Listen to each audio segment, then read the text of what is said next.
dan in dobrodošli v kraju Valevege na končno konferenco Interreg projekta Italija-Slovenija Biodiversity. Danes bomo obravnavali temo o tem, kako smo uporabili javna sredstva za to, da bi lahko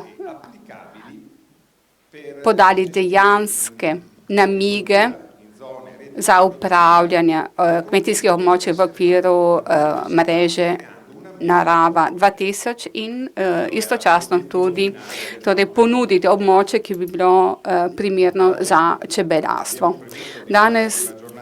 Današnji program se deli na dva dela. Prvi del je uvodni del in bomo govorili o ciljih projekta in to, kar smo načeloma naredili.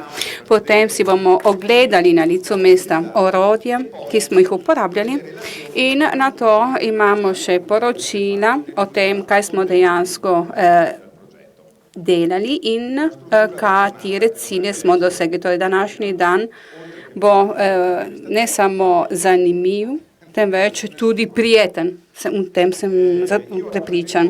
Torej, tu danes predstavljam in vas pozdravljam v imenu naših vodij, ki žal so bili zadržani, torej ne morejo biti prisotni z nami, to je našega direktorja Nicola Dell'Acqua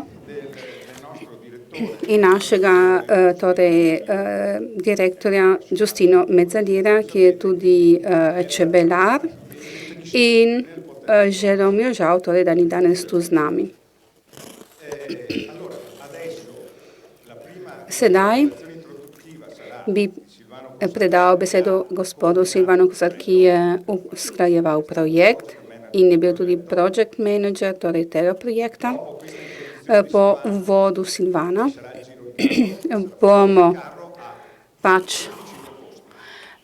stopili na voz, ki ima 25 prostorov, torej mislim, da bi lahko se uskladili tako, prvi 25 oseb bodo se usedli glede na prejem prijav in ostalih 25 se bomo organizirali tako, da bomo se peljali do kraja. Nažalost je deževalo in želeli smo iti peš, žal je deževalo. Torej je deževalo samo 3-4 mm, vsekakor je dovolj, da se je prah na poti torej zmočila, zato je sama pot tudi spolska. Zaradi tega se bomo podali z avti in z vozom.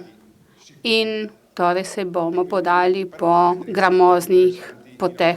Vsekakor si boste lahko ogledali res zelo zanimive kraje in primere in si mogli tudi elektronske panje, ki smo jih pridobili v okviru projekta. Torej, Silvano, zdaj ti bom dal besedo, Silvano, 10 uri imamo ogled in potem 11:30 se vrnemo ponovno tu, torej koordinator projekta.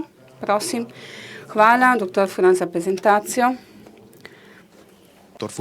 Torej, ne bom tratil časa, vsekakor želim prijeten dan vsem. Hvala vam, da ste prišli, saj ste res številni in upam, da ob zaključku dneva bomo zadovoljni z opravljenim delom in želimo seveda, da boste dobro razumeli, kaj smo naredili v okviru projekta, zlasti tudi za prihodnjih, saj projekt je trajal približno 2 leti, 2 leti in pol smo ga podaljšali zaradi pandemije. Vsekakor želimo si, da bi bil samo uvodni projekt za nadaljni razvoj, tako da cilje bodo lahko izkoristili tudi čebelari in vsi drugi zainteresirani subjekti. Torej, projekt Biodiversity. Vidimo, kateri so poglavitni cilji projekta. Torej, izdelava inovativna čeznajnega sistema za spremljanje biotske raznovrstnosti in v okviru območij projekta. Gospod Furlan je že povedal, da govorimo o območjih Natura 2000, to je zaščiteno območje. Potem imamo sonaravno upravljanje ekosistemov, tu bomo videli, kaj smo naredili prav med partnerji, med različnimi partnerskimi območji. Naj vas spomnim, da smo pri projektu sodelovali torej mi kot vodilni partner, torej Veneto Agricultura, potem Politecnico Padanone, Univerza v Vidmu in BSC iz Kranja, ki je podporna ustanova za promocijo izobraževanja blizu Ljubljane oziroma na severu Ljubljane in Univerza v Ljubljani,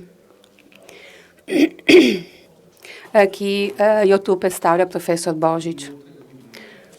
Torej, zadnji cilj je tudi prenosljivost protokolov, torej to, in seveda modelov upravljanja, torej to, kar tu poskusno izvajamo, dejansko želimo tudi predlagati, to že delamo kar nekaj let kot Veneto Agricultura, torej želimo predlagati in ovredno tudi izven našega območja.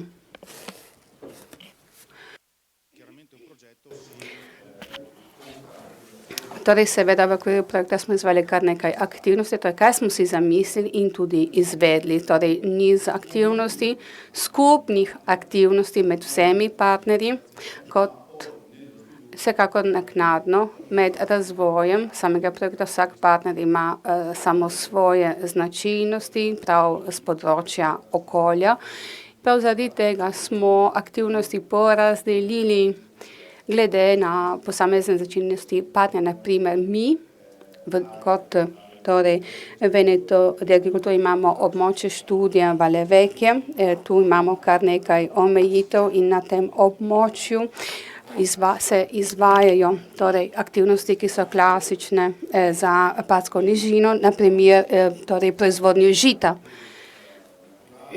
Seveda imamo bolj sonaravna območja, imamo travnike, torej imamo kar nekaj razlik med različnimi površinami, zaradi tega smo morali dejansko vse aktivnosti uskladiti. Torej smo izvedli 10 torej študijskih primerov, 3 v Venetu, 3 v Forlinski krajini in ostali v Sloveniji. Torej smo sestavili skupne protokole med partnerji, ki so bili povezani torej spremljanjem stanja območij z torej čebelami, z elektronskimi torej panji in z aplikacijo ter drugimi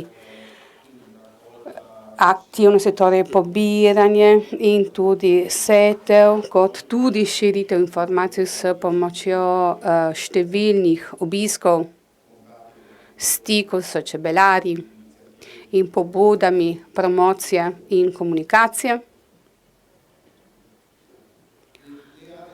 Torej, študijska območja, vseh skupaj je bilo 10, torej smo jih porazdelili v 3 poglavitne zvrsti.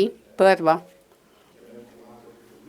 ki smo imenovali torej tradicionalno kmetijstvo, kjer dejansko se kmetijstvo je že povezano z okoljskimi potrebami in to je to, kar delamo tudi že tukaj v Valle Vecchie, kjer že nekaj let sestavljajo protokole o spremljanju, o zmanjšanju torej rabi torej škodljivcev, torej škodljivih snovi za okolje. Potem imamo seveda tudi mi okolja, torej z gozdovi, naravna območja, ki smo jih obudili in prenovili, in tudi območja, ki so imeli na voljo drugi partnerji, kjer je bila incidenca in vpliv kmetijstva ni bila tako močna kot v drugih območjih. Potem smo imeli še študijsko območje torej sonaravnega kmetijstva. S tem smo želeli torej zbrati torej priče, s tem, da smo spremljali in zbirali informacije na območjih, kjer je kmetijstvo klasično, intenzivno, kjer se izvajajo protokoli in so torej torej območja, kjer se stalno uporabljajo torej, sredstva za zaščito, torej pesticide in zaščito proti škodljivcem. Torej, tukaj samo uvodoma, naj vam povem to, kar nam bo bolje razložil dr. Furlan, kajti imamo območja z nižjim vplivom zaradi kmetijstva in gre za aplikacijo in to, kar delamo tudi tu na območju Valle Vecchio, torej uporabo posebnih protokolov pridelkov z metodično uporabo integriranih zatiranja škodljivcev in to so pravilniki oziroma teže predvidevajo pravilniki, ki izhajajo izpred 15 let in zahtevajo pač od kmetijstva, da pride do primernega konservativnega načina kmetijstva. Zato, da bi prišli v letu 2025, kjer bomo pač uporabljali manj pesticidov in bi delovali v skladu z torej načeli Evropske unije. Torej, mi že delamo na tem. Torej, upam, da ne govorim bedari, vsekako že 10 let delamo na protokolih in smo nekako pionirji z tega področja. Torej, nažalost, v številnih primerih taka praksa še ni razširjena po celem območju. Torej, kaj pomeni na primer precizno kmetijstvo? Tukaj vidimo na primer torej karto,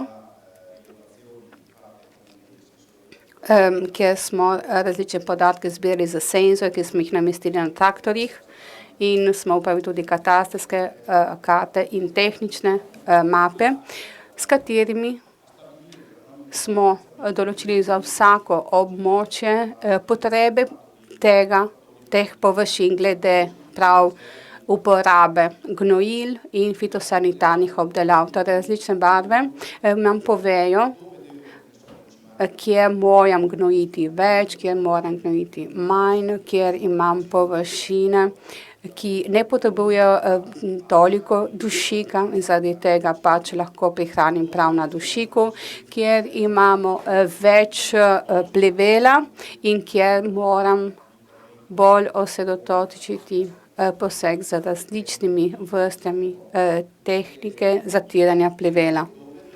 In kjer moram pač poseči zaradi obolenj, ki smo jih zaznali v prejšnjih letih, zato ker na primer pride do bolezni, ki jih moramo zatreti. Vse to seveda smo torej vnesli v protokole, smo jih stalno posodabljali in seveda smo pa tudi pasti, ki smo jih stalno preverili za to, da bi ugotovili prisotnost obolenj in drugih nevšečnosti. Sedaj pridemo spet do našega projekta. Kaj smo dejansko uporabili za to, da bi razumeli naše dejavnosti so koristne ali skladne s tem, kar nam navaja zakonodaja, če recimo sestavljamo protokol in izvajamo dejavnosti, ki so skladni. Torej smo uporabili orodja, s katerimi smo spremljali stanje. Ena izmed teh je elektronski panj in smo uporabili čebelo. Zakaj čebelo? Ker čebela je zelo pomemben element okolja. Vemo pač, kako pomembno je, da zaščitimo torej čebelo in vemo, katere težave pestijo čebele, saj res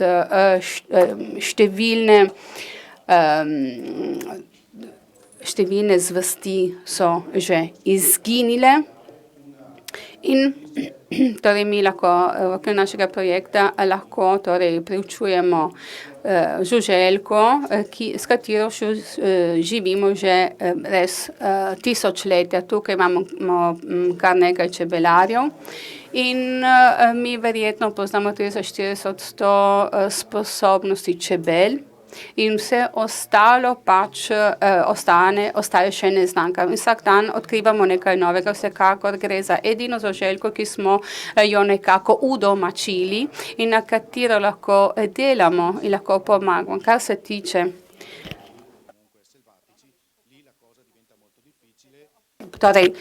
tiče opraševalcev, seveda vemo, da nekatere zvrsti so jih je težje opazovati, prav zaradi tega smo si izbrali čebelo. Torej, da bi opazovali čebelo, kaj smo naredili.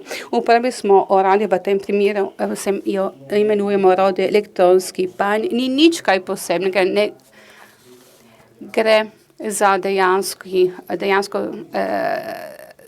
za tehnološke sisteme, ki jih namestimo na tradicionalni panj. Gre za sistem, kjer lahko stalno zbiramo informacijo o izletih, o notranji temperaturi, o teži, o dolžini in zunanjo temperaturo.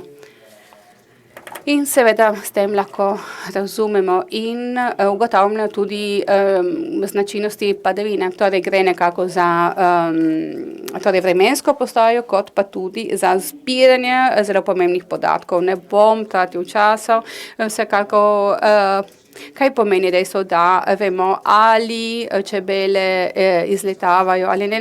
Naprimer, pomislite na izlete, torej ko vidimo in ugotovimo, da imamo spremembo v teži marca, aprila in v 90% primerov gre za izlet.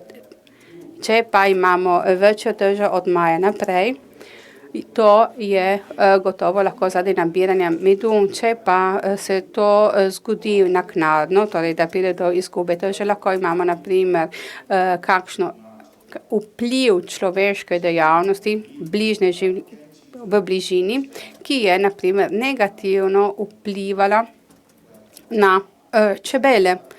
Vsekakor imamo seveda kar nekaj težav, ki lahko pestijo čebele zaradi prav uporabe pesticidov. Torej,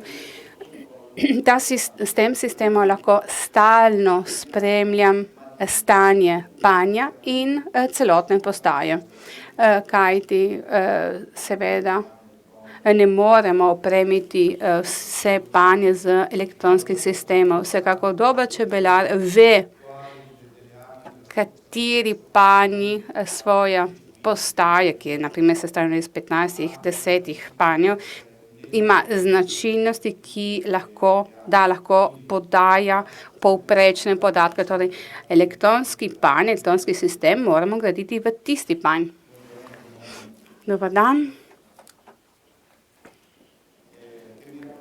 Torej, elektronski sistem gradimo v panj, ki nam predstavlja celotno postajo. Torej, elektronski panj bo referenčna za cel panj in tudi za sosednje območje.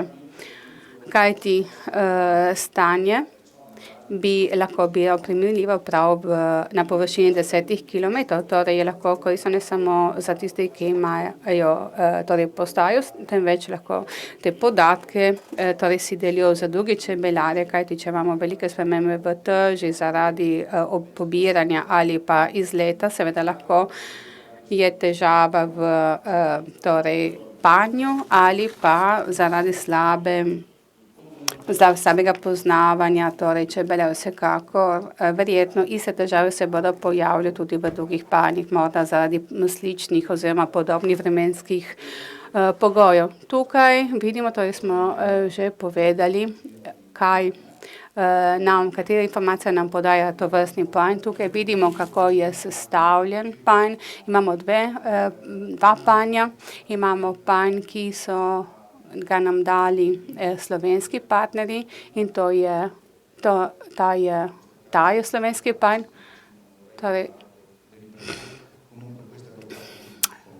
Torej tu imamo števec izletov, imamo spodaj tehtnico in imamo senzorje, ki zaznavajo notranjo zunanjo temperaturo. Isto velja za ta panj, ki ga izdelujejo v Italiji in ki ga mi že uporabljamo v zadnjih letih.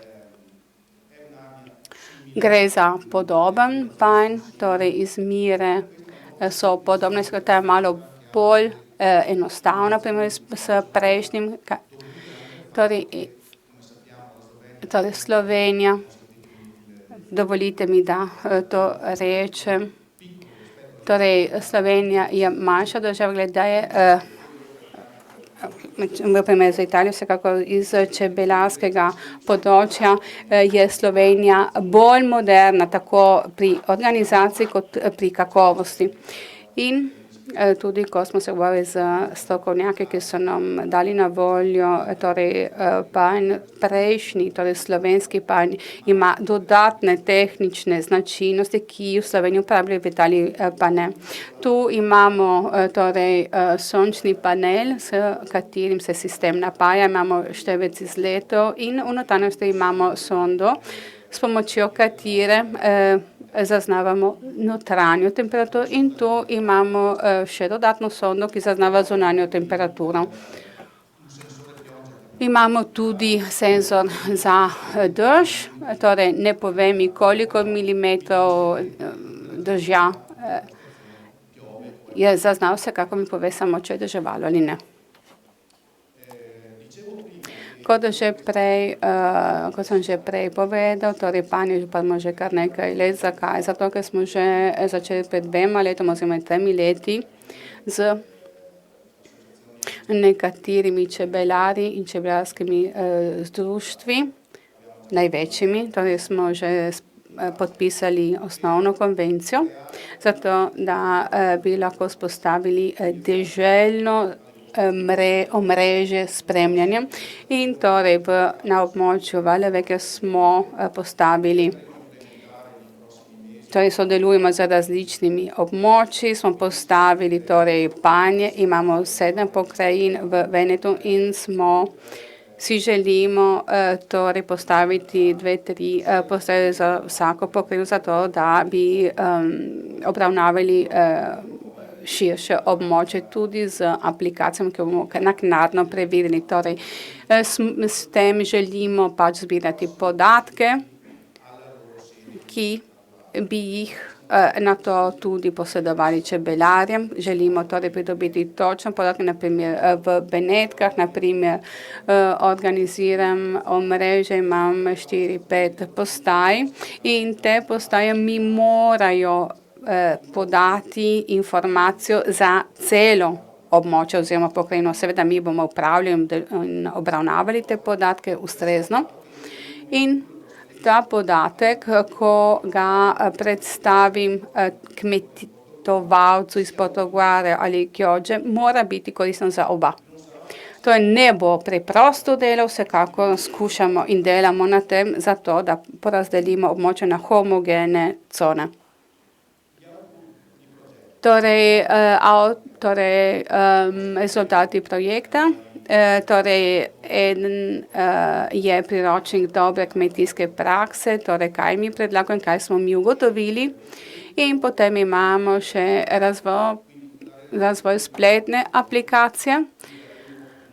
Aplikacija, ki jo bomo seveda naknadno tudi predstavili, bomo vam pokazali, kako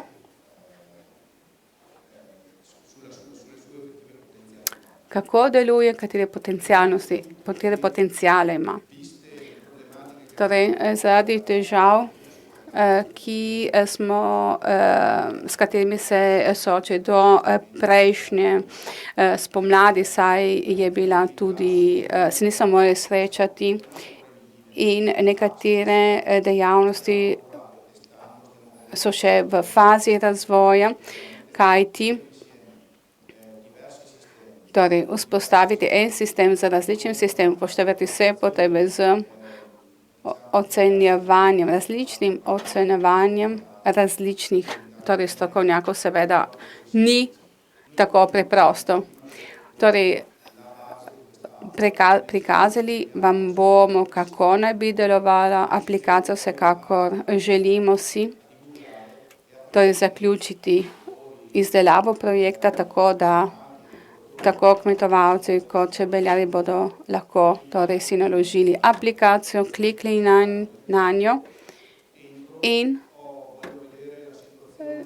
iz nje črpali potrebne podatke. Na primer, želim si ugotoviti podatke na določenem območju, torej kliknem na panj in si ogledam, kako je stanje čebelarjenja na tem območju, kajti v bližini tega panja imam tudi svojega. Gre torej za aplikacijo, ki bo seveda morala biti interaktivna in seveda uporabna ali s pomočjo računalnika ali s pomočjo pametnega telefončka. Torej, razvoj aplikacije. Torej, kaj bo vsebovala aplikacija? Torej, pomembne podatke,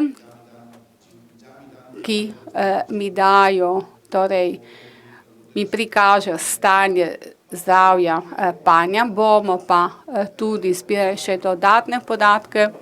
Torej, bomo zbirali ročno podatke, smo že sestavili torej modul za zbiranje podatkov, vsaka postaja tudi s pomočjo čebelarjev na kraju samem. Nam bodo stalno podajali niz podatkov, ki jih bodo morali ročno zbirati, seveda bodo morali videti, ali dolžina je torej na dveh okvirjih ali na eni, ali če so zaloge primerne ali neprimerne, če torej zori določena rastlina, primerna za čebele, ne? In seveda vse to bo omogočeno z elektronskim sistemom. Torej, lahko vidimo tu, ne, torej, kakovost bomo zbirali, torej kakovostno količino kovena, rojenje, prisotnost varoje. Na primer, pride opozorilo na aplikacijo, pazi, v nekaj dneh, torej rastlina bo cvetela in pa zaradi tega vse tisti, ki se nahajajo na tem območju, morajo vedeti in vedo, ali so že postavili panje, pa morajo pohiteti s tem. To samo seveda za primer. Ali pa pozor, glede na okoljske pogoje smo ugotovili na različnih postajah kakovost zalog, ki ni zadovoljiva.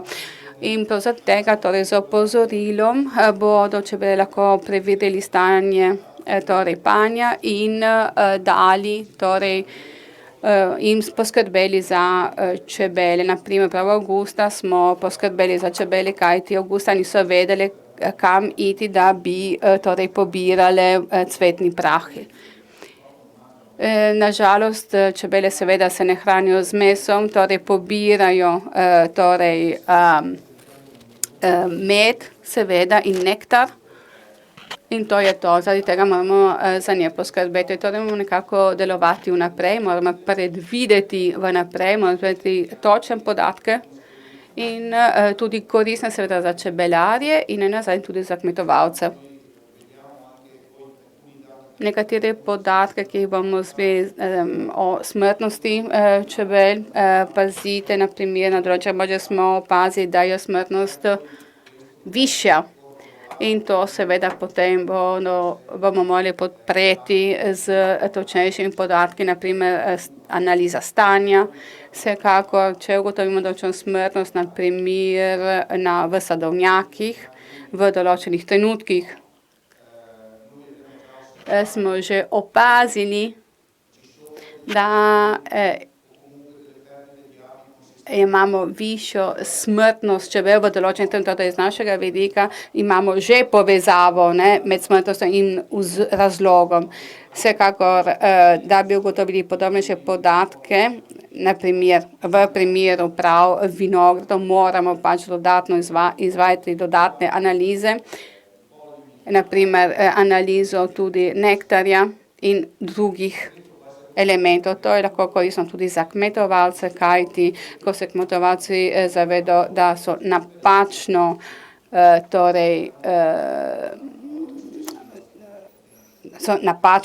obravnavali zdravljenje trt, ki bi lahko negativno vplival na čebele, se da bodo nekako izboljšali torej delovanje. Rezultati.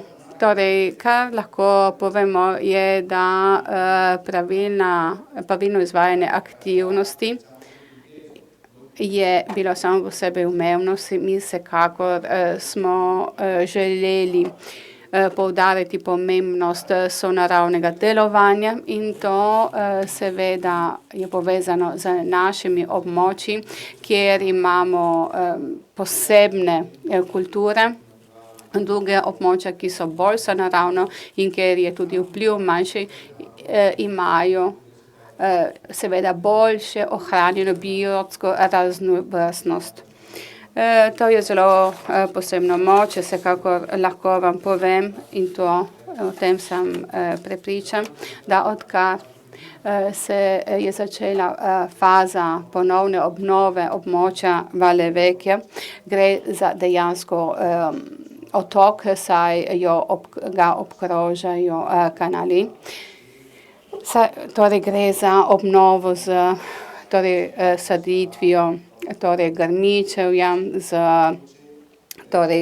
pogozdovanjem in seveda smo ugotovili, da se je na to območje povrnilo tudi ponovno življenje z vračanjem vrst, ne samo žuželk, temveč tudi dvoživk in ptičev, ki že desetletja niso bile prisotne na tem območju.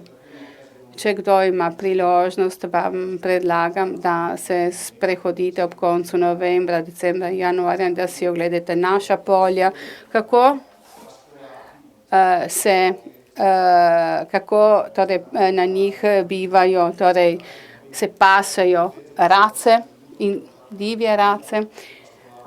Videl sem več kot 2000 divjih rac, ki so se pasle in seveda tudi naše površine sedaj so primerne za gostovanje rac, kajti gosi in race, ko dobijo primeren prostor, se tudi ustavijo in jim damo možnost tudi pašnje in tu prezimijo.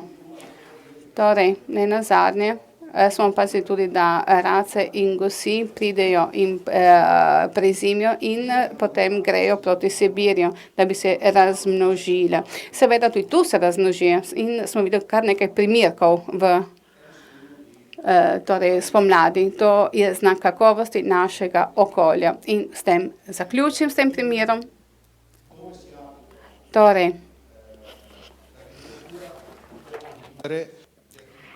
Kmetijstvo in človeške dejavnosti lahko živijo z naravo in s čebelarstvom, brez da bi povzročali tegobe, saj v zadnjih letih smo spoznali, da moramo uporabljati vedno zdravo pamet, intelekt pri našem delu. Vse naše delo je povezano z razmišljanjem, torej potrebno je razmisliti, preden karkoli naredimo. Ko smo že povzročili negativne posledice na okolju, je prepozno o tem razmišljati. Oziroma, kot se temu v Sloveniji reče, potoči zvoniti je prepozno. Tako bi vam prikazal, kakšne dejavnosti smo izvajali lansko leto. Se vam zahvaljujem za pozornost, četudi hvala ne znam izgovoriti pravilno. To je edina beseda, ki jo dejansko poznam. Zahvaljujem se vam in upam na uspešno delo v okviru današnjega dne.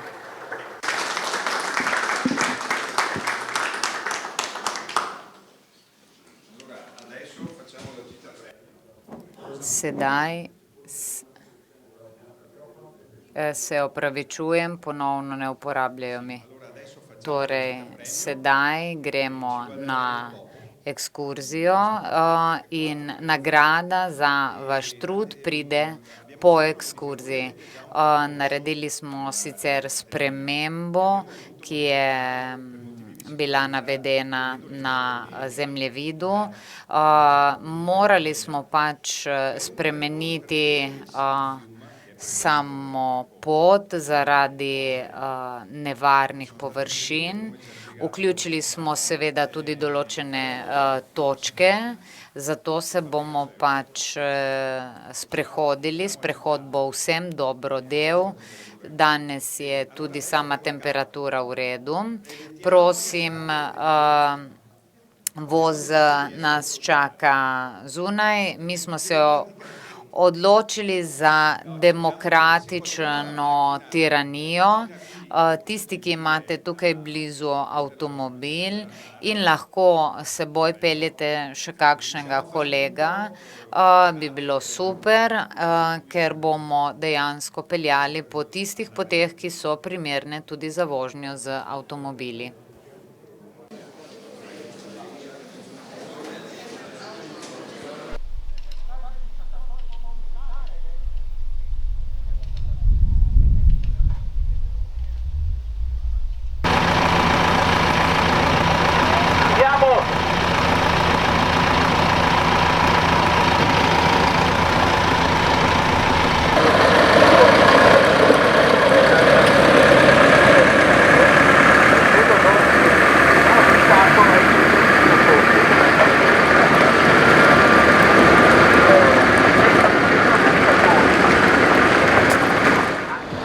Siamo partiti dall'azienda Alle Vecchie, stiamo percorrendo lo stradone che ci porterebbe fino al mare praticamente.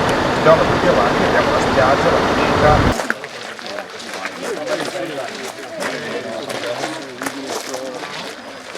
Capite miei 100 metri quadri,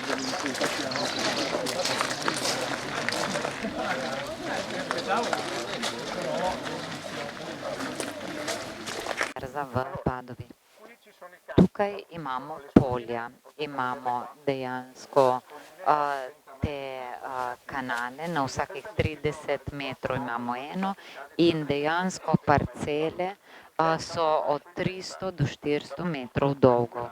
Med obemi dejansko obrežji imamo enoten kanal, se pravi tako kot deževja, ki smo jih imeli danes po noči, se pravi 30 milimetrov deževnice v eni uri, se dejansko voda, deževnica steka po površini in zaradi naklona odteče v kanale.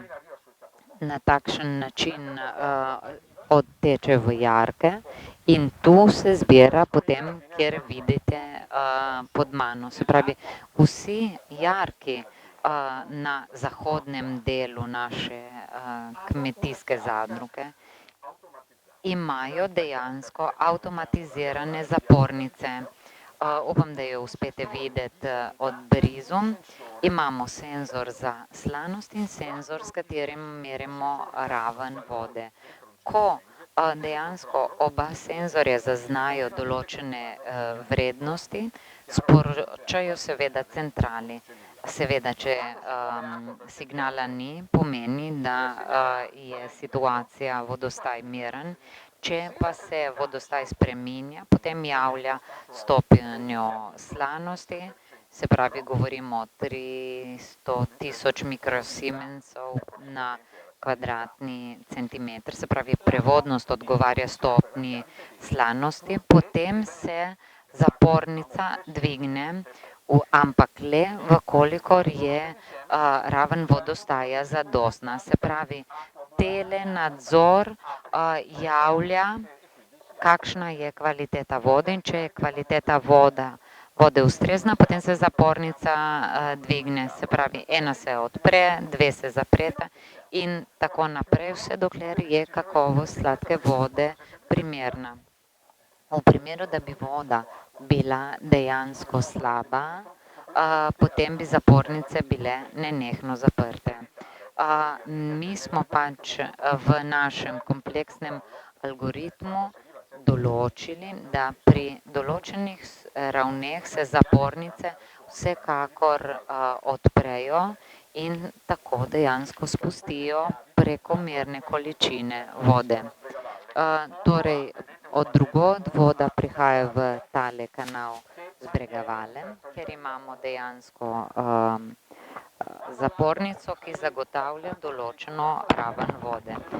Ko dejansko se s stopnja dviga in ko voda pride do zajetja, kjer ponovno preučujejo njegovo kakovost in potem od tam je prečrpana v drugi bazen. In na tak način smo lahko dejansko vsako leto 170.000 kubičnih metrov vode prečrpali v polja in dejansko zagotovili ne samo kvaliteto odpadnih voda, hkrati pa ustvarja nad slano vodo plast sladke vode, ki pride do oddaljenih površin in omogoča dejansko kmetovanje in samo biotsko raznovrstost na širšem območju. Se pravi, to je sam princip tega delovanja, zdaj si pa gremo gledati še samo zapornico.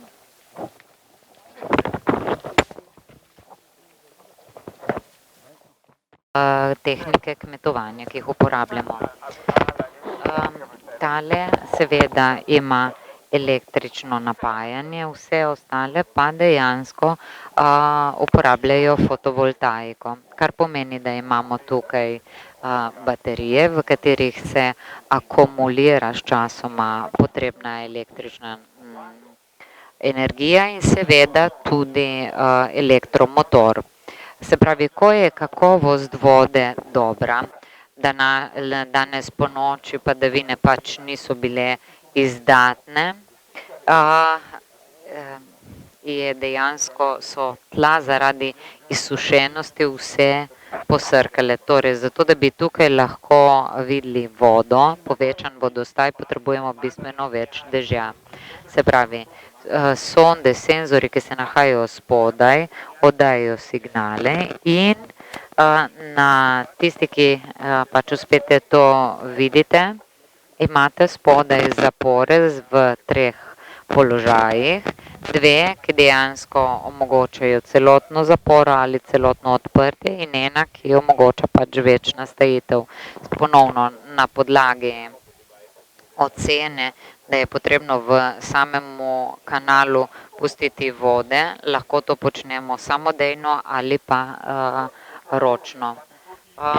To delo, te ukrepi se izvaja nestalno, ampak po vaše, po Murphyjevem zakonu, kdaj imamo optimalne pogoje za skladiščenje vode? Seveda je to dejansko v 80% med vikendom in ponoči. Se pravi, če bi to morali početi ročno, bi predstavljalo to kar precejšnjo breme, precej nevarnosti, saj ponoči nimamo zadostne svetlobe in dejansko človek tega ne bi uspel storiti tako kakovostno kot avtomatiziran sistem. Seveda na enako učinkovit in varen način. Na žalost, kot vidite, so poti takšne, kakršne so, zato smo se odločili, da ne gremo naprej. Torej, ogledamo si lahko sedaj v nadaljevanju sam potek kanalov.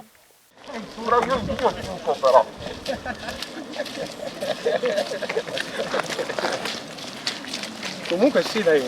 Quindi l'ASL Della stazione adesso. sai che quei mesi dove lo fai, se sono stati poi mesi.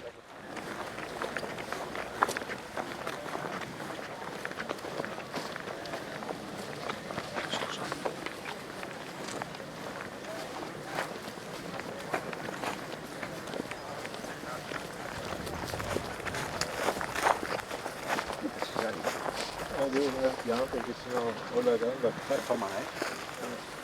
Fate uno stiramento.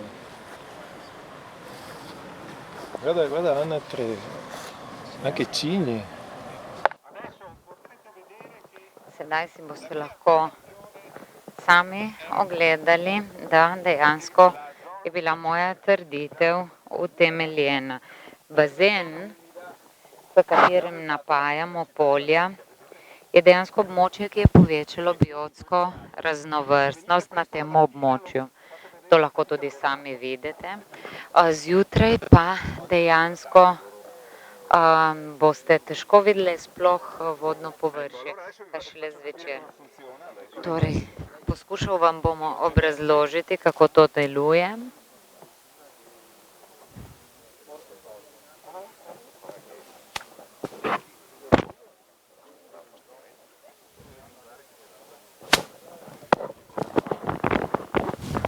Sami komarji so ena izmed najbolj prilagodljivih vrst, ne glede na stopnjo slanosti. Tudi tisti, ki ste drugje malo oddaljeni.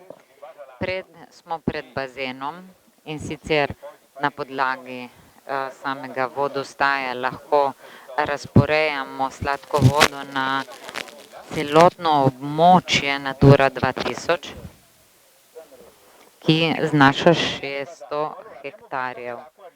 Lahko opazimo, da en delež sladke vode prihaja preko jarkov v tale bazen, ki ga vidite ob vas. Na vaši levi strani ali pa pred vami. Bazen dejansko prejema vodo.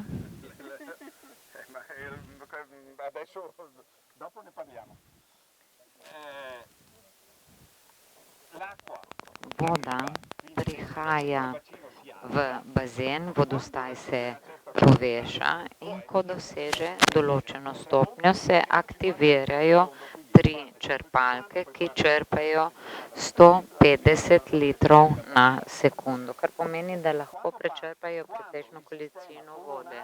Zaženejo pa se, ko dejansko senzor javi, da je stopnja vodostaja pod stopnjo, in sicer je vodostaj takšen, da lahko črpalke nemoteno delujejo. Ste razumeli princip delovanja? In to se izvaja neprekinjeno. Ko se bazen napolni, mi dejansko poskušamo v primeru, tudi če dejansko je bazen poln, puščamo vodo v samih jarkih, od koder dejansko jo kmetijska zemljišča črpajo, in s tem se dejansko izboljša kakovost zemljišč. In seveda, ko doseže določeno stopnjo, višino, se jo ponovno izpušča. Od marca meseca dalje se voda uporablja za namakanje. Pod nami imamo dejansko cevi, vzdolž katerih so razporejeni hidranti, na katere se potem dejansko priključimo z cevmi in od tam dejansko objemke, in od tam dejansko omogočamo namakanje preko mikro razporeditve voda. Najbrž ste dejansko vi že sami razumeli, da s tem, da če bi v mi dejansko vodo raznašali na osnovi deževanja, bi to imelo negativen vpliv na zemljišče. Če pa to počnemo z mikro razporeditvijo, to vpliva na ugodneje, na stopnjo slanosti slanosti.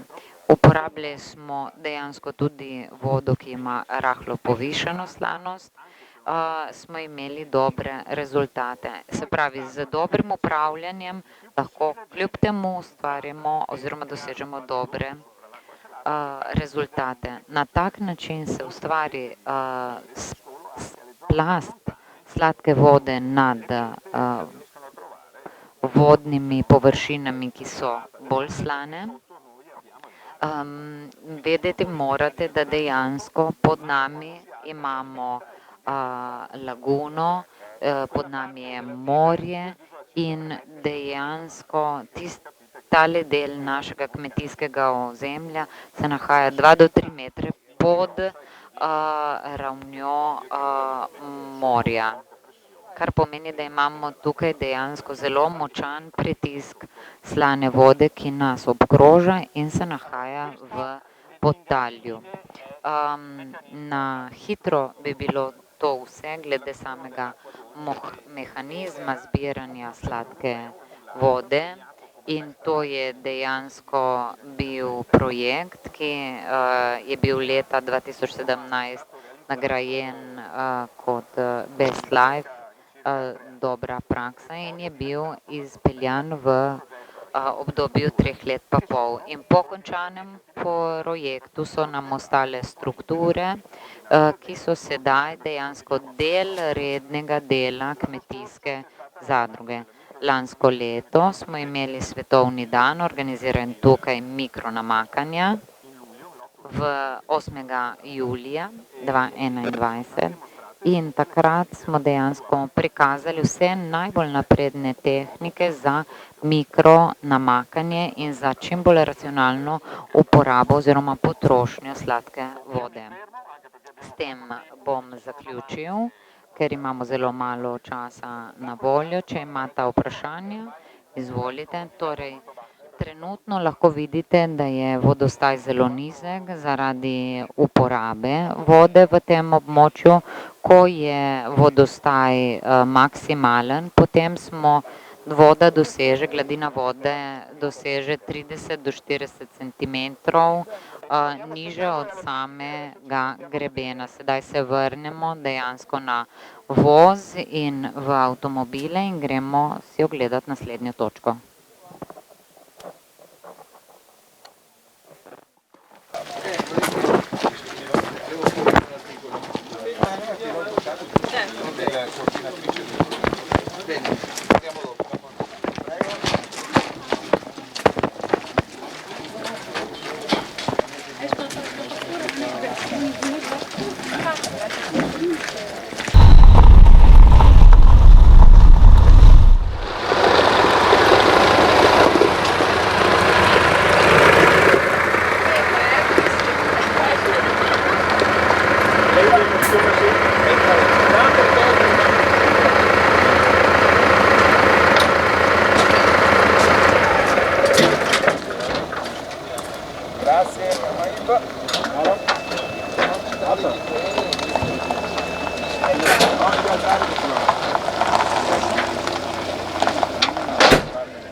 Slišiš? In torej imamo torej past, ki nekako izkorišča neumnost moškega, kajti vemo, da moški vseh zvrsti niso tako torej spretni. In torej imamo past za torej samce. In seveda to je odvisno tudi od številčnosti populacije, za nekatere populacije imamo tudi določene omejitve. In torej ugotavljam s tem prisotnost žuželk in torej, če je prisotnost žuželk velika, zamenjamo kulturo. Torej kulturo, ki je seveda občutljiva na določene škodljivce, zato da lahko torej pridelamo isto število torej žita oziroma soje ali koruze brez uporabe pesticidov. Torej imamo mrežo spremljanja z postajami, na osnovi katerih lahko torej posadimo primerno kulturo. Vso koruzo, ki jo tukaj vidimo posajeno, za njo ne uporabljamo pesticidov, zato da bi lahko to naredili, zato da lahko dobimo dobre kmetijske rezultate, zdaj moramo spremeti in moramo uvesti integrirano zaščito, tako kot predvideva tudi zakon. Direktiva iz leta 2000 in 2009, s katero pač je obveznost uvajanja že gotovo pred 5 leti in to je januarja. Verjetno tako približno 2014 oziroma 8 let, torej je postala obvezna. Letos del polj smo seveda namakali, smo skušali nekako torej posaditi primerne poljščine, zato da bi pridobili ustrezno količino pridelka. Tudi v primeru suše, torej nam je uspelo torej pridelati ustrezno količino, ne glede na torej hudo sušo.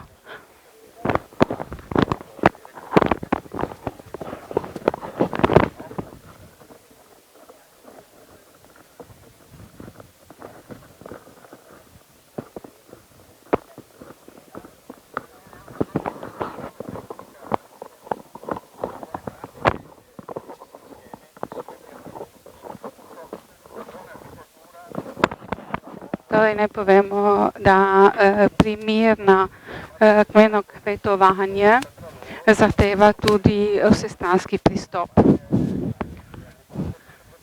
Lahko torej uvedem konservativno kmetijstvo, lahko povečam biotsko raznovrstnost in na to seveda, če mi ne uspejo vsi ukrepi, lahko tudi uporabljam pesticide, vsekakor moramo se zavedati, dobro kmetijstvo zahteva vsestranski pristop.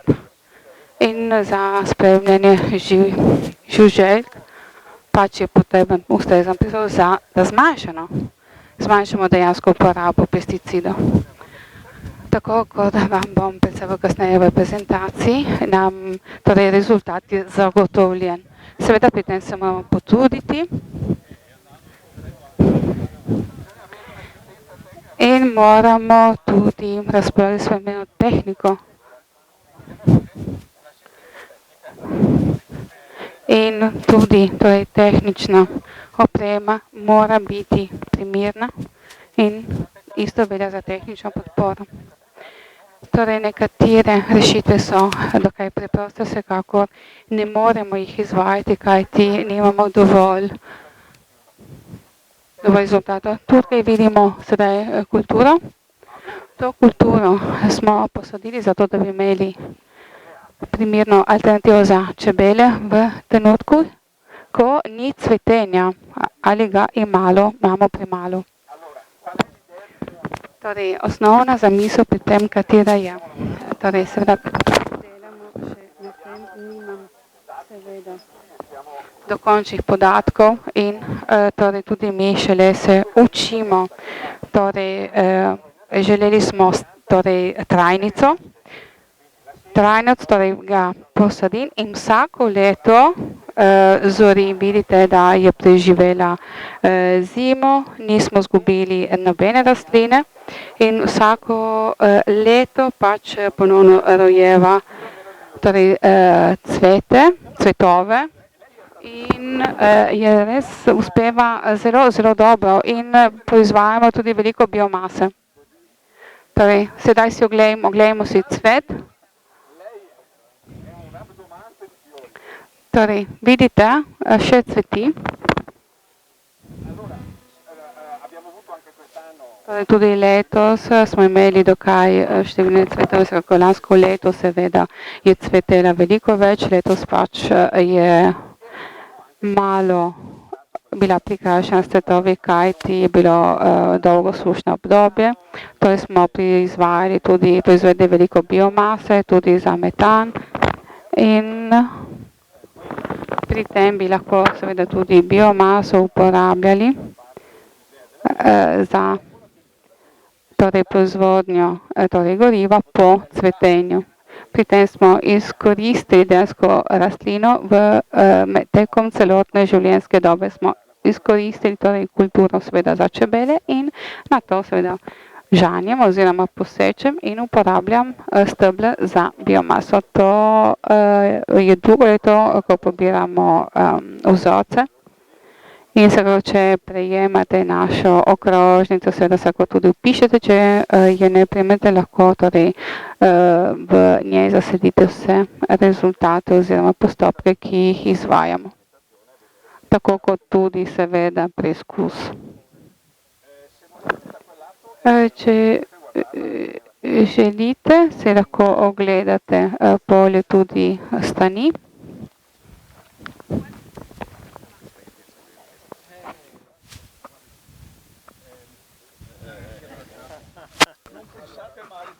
Torej, ne mislite slabo o nas, kljub temu se objameva.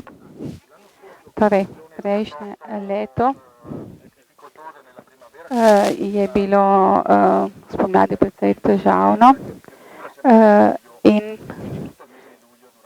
prav zaradi tega se je obdobje cvetenja spremenilo, torej je začelo cvetenje julija in smo imeli dejansko cvetenje julija, letos smo imeli malo kasneje, vsekakor v primeru z lanskim letom. Letošnja suša ni omogočila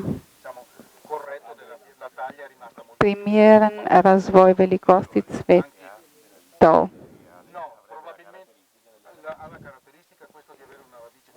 Torej, ta rastlina ima zelo globoke korenine. Torej, na rodovitnih zemlji ne bi smela trpeti suša, vsekako zaradi globokih korenin nekako jemlje slano vodo. Seveda mora nekako torej, razvoj korenin potekati nad vodo, vsekakor tudi seme zelo majhno in zelo lahko. In smo ugotovili po 3 dneh, katera semena so bila najbolj primerna na tem hektarju, smo sejali pol dneva. Ker seveda, ko se naučimo kako in kaj, traja manj, kaj ne?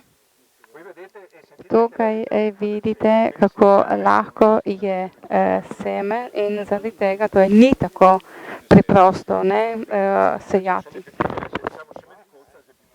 Seveda, druga semena so različne velikosti in ta semena, ki so dejansko majhna in zelo lahka, torej postavimo na disk, ki in jih potem razmetava. Kar se tiče čebelarske značilnosti silviuma, moram reči,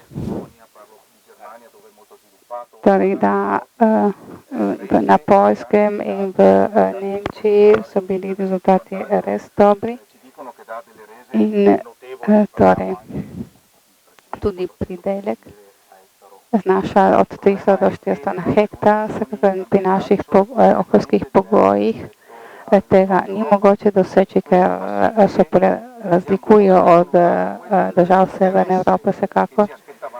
Nismo zaznali tako veliko zanimanja v strani čebel, torej ko cveti. Saj smo to opazovali prav na licu mesta, torej ni bila številčnost čebel, kot smo si jo pričakovali. Torej imamo sezone, ki niso dejansko optimalne ali primerne, ali pa na primer je premalo vlage, premalo deževja. In torej ta rastlina ni tako zaželena s strani čebel. Če vidite, ali če ste že opazili pri rubini, na primer se sliši prav šum čebel in rojenja.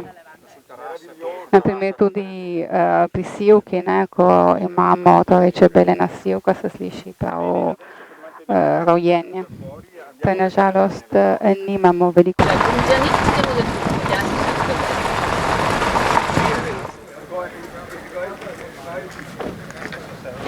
Ja, slišam.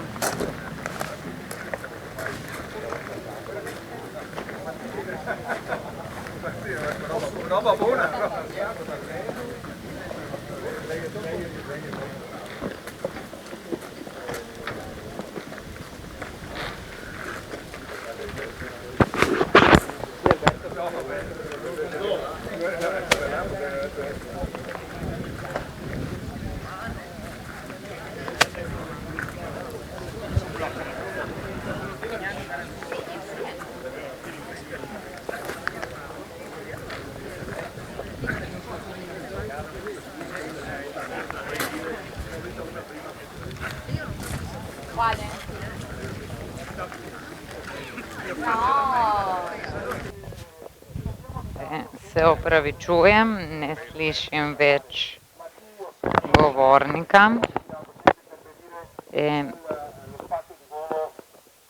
Lepo vas prosim, če ste lahko na ustrezni razdalji, zato da ne boste motili leta čebel, ampak zato, ker dejansko se tako izognemo težavam z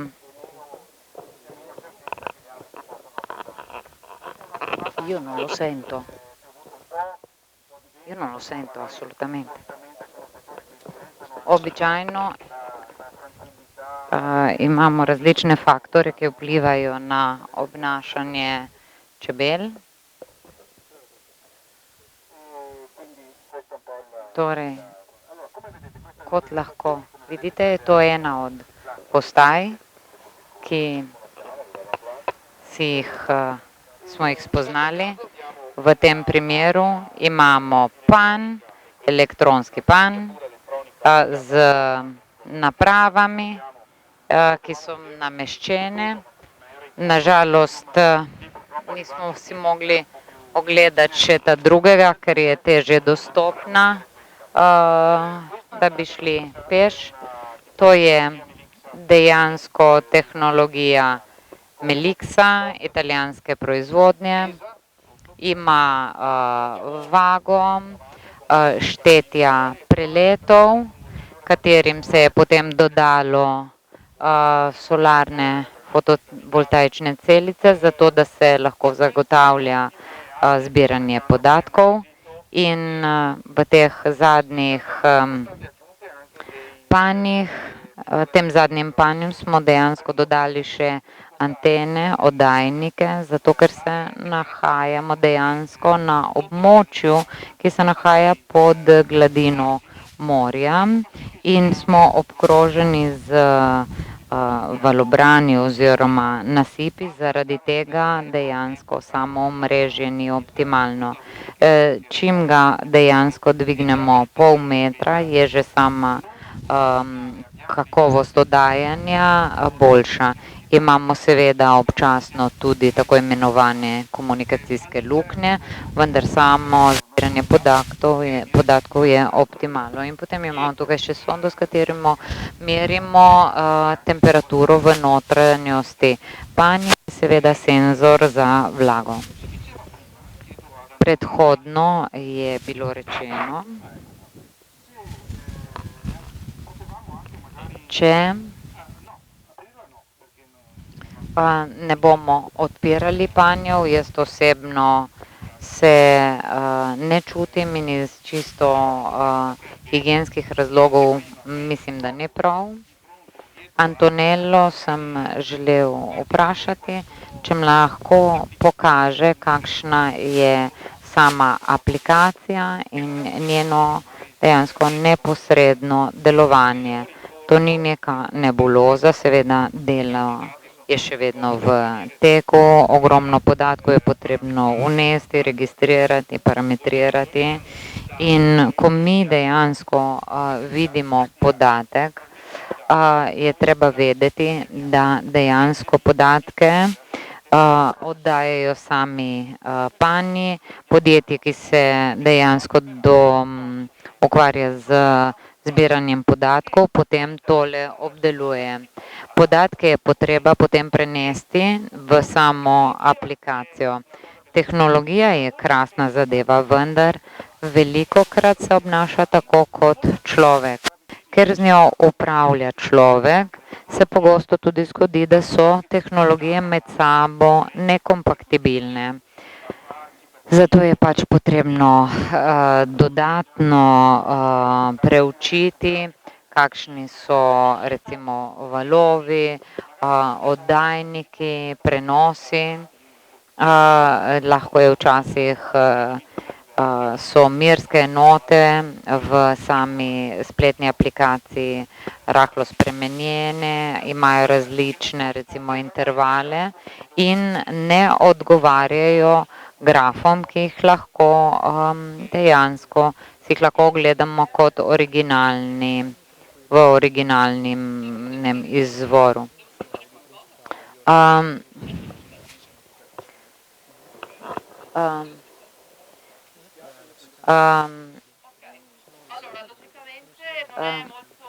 Seveda, sama aplikacija ni uporabniku prijazna. Mogoče vam bom sedaj povedala ravno 2 stvari, na to se oglasim pri vas in vam pokažem samo delovanje aplikacije. V svoji uporabi naj bi bila preprosta, v aplikaciji izberemo PAN z ustreznim poimenovanjem, se pravi v vrstnem meniju ga izberemo in potem prikažemo statistične podatke. Statistične podatke si lahko ogledamo na dnevni, tedenski, mesečni ali letni ravni. Lahko pregledamo zunanjo in notranjo temperaturo, vlažnost v notranjosti in zunanjosti, števec preletov in potem vam bom v predstavitvi dejansko povedala, kakšne podatke lahko pridobimo iz spremljanja teh informacij. Najbolj inovativen aspekt te aplikacije je, da dejansko dopolnjuje že obstoječe sisteme, ki jih imajo podjetja, in sicer z vmesnikom, v katerega lahko dopolnimo podatke iz spletne oziroma mobilne aplikacije, in sicer na manualen, ročen način, kot je na primer upravljanje s panji, higienski ukrepi, zdravljenje posameznih obolenj, štetje mrtvih čebel, stopnje umrljivosti, dodatno hranjenje in seveda še eno stvar smo pač menili, da bi želeli dodati, so tipologije, tipi kmetijskih obdelav v okolici, če imamo tukaj uporabo fitosanitarnih sredstev oziroma vse, kar je dejansko lahko pomembno za čebelje družine. Poleg tega lahko tudi vključimo najpogostejše cvetnice, med katerimi smo dejansko izločili tiste, ki so najbolj pogoste. In če ne, dejansko lahko v sami aplikaciji dodamo to pod enoto drugo. Na takšen način se dejansko lahko nadzoruje panje in hkrati, predvsem za sama kmetijska združenja ali lokalne ustanove, pridobivamo dejansko podatke na lokalni ravni, ki so dokaj kapilarni in s tem dejansko pridobimo podatke o faktorjih, ki vplivajo na morijo, masivno morijo čebel, kakor tudi zmanjšanje recimo števila preletov, ki lahko ni fiziološko, ampak je povezano z recimo dejansko prisotnostjo nesmrtne količine fitosanitarnih sredstev. Se pravi, nimamo tukaj masivne morije celotne čebelje družine, celotnega palja, ampak znatno morijo in zmanjšano številnost čebel, ki se vračajo v panj. In na takšen način dejansko lahko izvedemo preventivne ukrepe, ki imajo potem blagodejen učinek na vse panje, ki so nameščeni na tem območju. Tale panj na žalost ne oddaja podatkov, mogoče je tudi težava z samim omrežjem. Torej, upoštevajte seveda dejstvo, da smo še vedno v fazi testiranja in imamo še tukaj nekaj faz, skozi katere moramo dejansko potrditi same podatke. Na primer, če mi zaznava zunanjo temperaturo 22 stopinj, pomeni, da je prišlo do težav, ne govorim danes zaradi ohladitev. Notranja temperatura je v tem primeru dokaj nizka in to pomeni, da dejansko samo odstopanje ni pravilno, kar pomeni, dejansko je prišlo do napak v sami oddaji podatkov. Trenutno imamo težavo z povezanostjo med elektronskimi panji in mojo mobilno aplikacijo oziroma mojim mobilnim telefonom.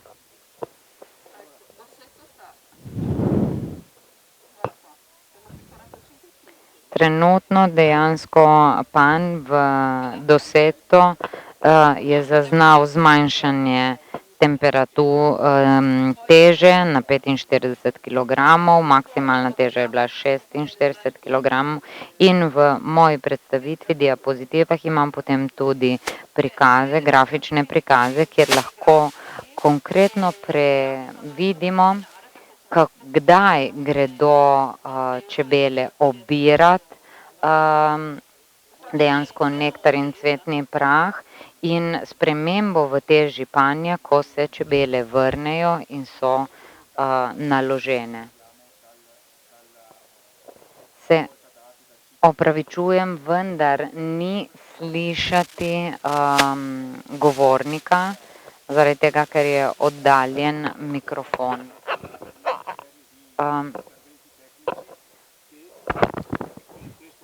V tem trenutku dejansko še preučujemo čisto tehnične aspekte, da bi lahko zagotovili učinkovito delovanje. Upali smo, da bi dejansko to lahko hitreje opravili.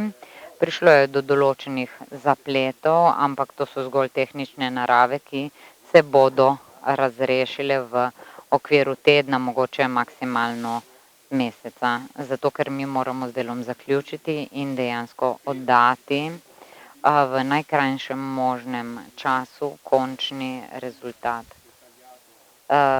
In sicer je to podroben povzetek in navodila, kako namestiti mobilno aplikacijo.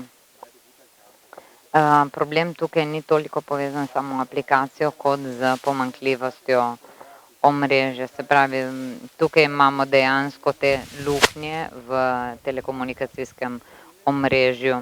V trenutku, ko dejansko je omrežje bolje oziroma lovi bolje, se podatki med tem časom kopičijo in ob optimalnih pogojih potem sam panj preko oddajnika odda to vse v enkratnem sklopu.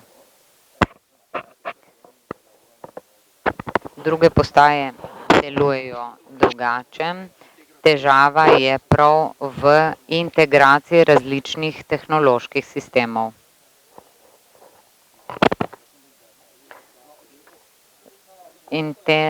Interna sonda se nahaja v notranjosti, stranske odprtine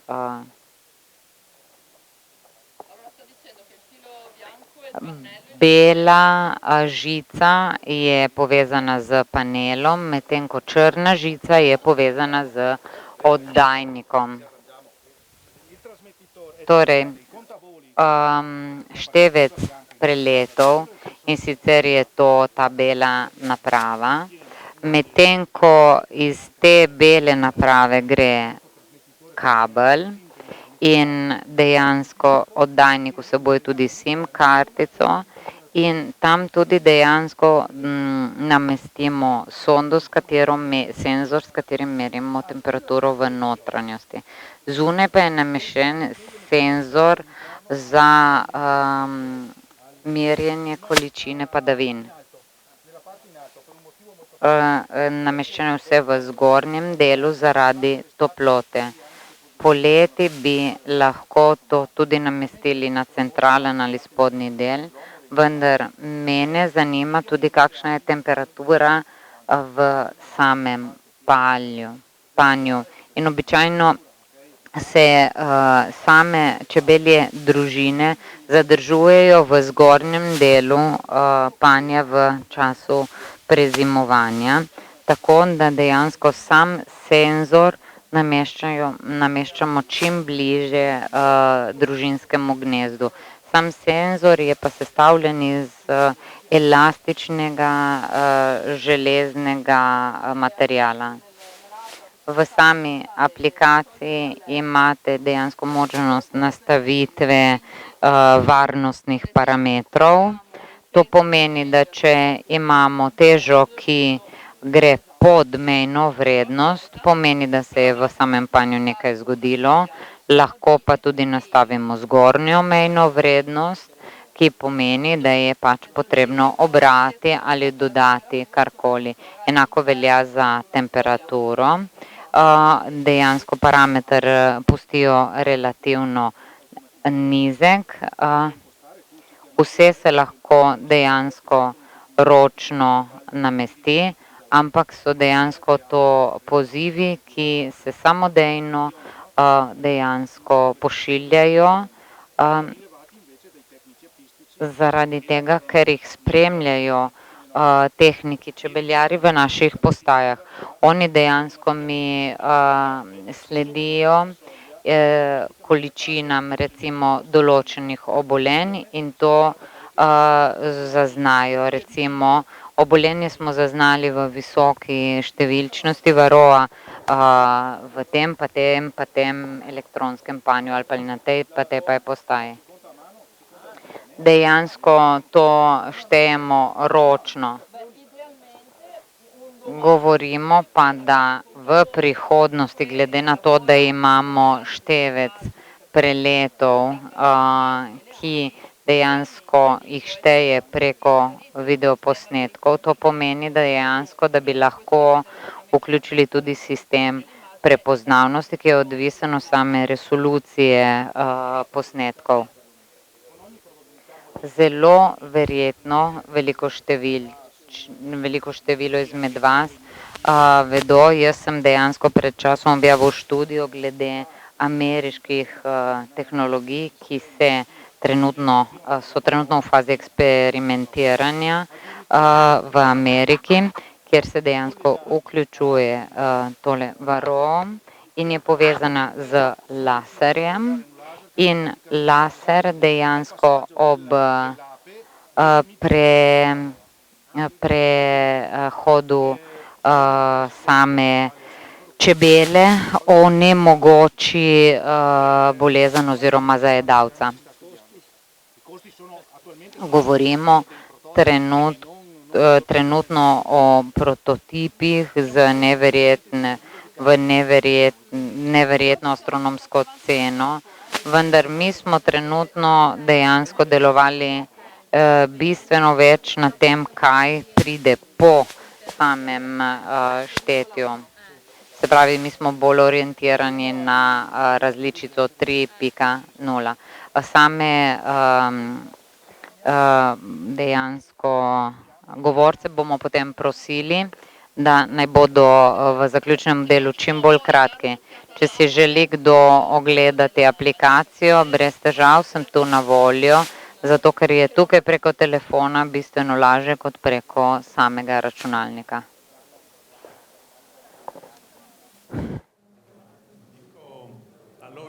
Torej, če začnemo ponovno s tem tretjim delom, ime mi je Stefano Barbieri, Veneto Agricultura. nažalost nikakor nismo mogli ostati v predvidenih časovnih okvirih. Upam, da ste na terenu spoznali številno zanimive zadeve in v tem delu bomo poskušali zajeti. Zato vas lepo prosim, da v nadaljnji uri teh 5 govorcev, ki predstavlja 5 projektnih partnerjev projekta Be-Diversity, da so čim bolj špartansko kratki in jedrnati. V mapi imate 2 zaključni publikaciji, v katerih so obsežne publikacije. Diapozitive boste našli na spletni strani Veneto Agricultura že z jutrišnjim dnem in v naslednjih dneh tudi vse video posnetke današnjega zaključnega dogodka. Se pravi, boste lahko tako vi, kot tisti, ki so danes niso bili z nami, si bodo lahko ogledali in se poglobili glede tematik našega projekta in današnjega dopoldneva. Lorenzo, ponovno opozarjam, vaša prezentacija ima 68 diapozitiv, tako da poskušajte biti čim bolj kratki, tako da poskušajmo opraviti vse v okviru 15 minut, tako da ob 1:30 najkasneje lahko preidemo na zabavnejši del, na kosijo. Popoldan ostanite z nami, zato da si lahko ogledamo skupaj zgornje nadstropje našega observatorija, ki prikazuje celotno zgodovino in biotsko ter živalsko raznovrstnost na tem območju, kakor tudi dejansko izsledke kmetijske dejavnice. Stefano Barbieri, hvala. In njemu se zahvaljujem predvsem za uspeh tega projekta. Pripravil sem dokaj kompletno predstavitev, ki naj bi bila primerna tudi za dolgo predstavitev, vkolikor ogled na terenu ne bi bil mogoč. Zaradi tega, ker vremenska napoved je bila dokaj klavrna. Razplet je bil, kot vidite, drugačen, zato se bom kar sam sebe okaral in strnil maksimalno. In popoldne, če želite, si lahko gremo gledati s tistimi, ki si to želijo, tudi preostale panje. Torej, Valle Vecchia je bila predhodno laguna, na kateri so bile opravljene melioracijski ukrepi. Kasneje, po opravljeni melioraciji, ki je dejansko obrodila ravno površje. Predhodno smo imeli tukaj samo borov gozd in nič več. Torej, v trenutku bogate biotske raznovrstnosti, predvsem starejši se tega spomnimo, da smo dejansko želeli ponovno oživiti to območje. In takrat smo imeli precej svobode v pripravi projektov Veneto Agricultura.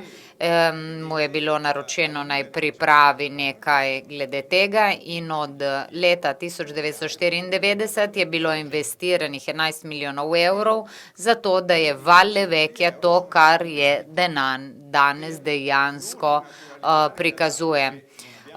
Naturalizacija oziroma priprava povsem novega okolja je omogočila pripravo različnih habitatov, ki so eden ob drugemu. Torej, od gozdnatih površin.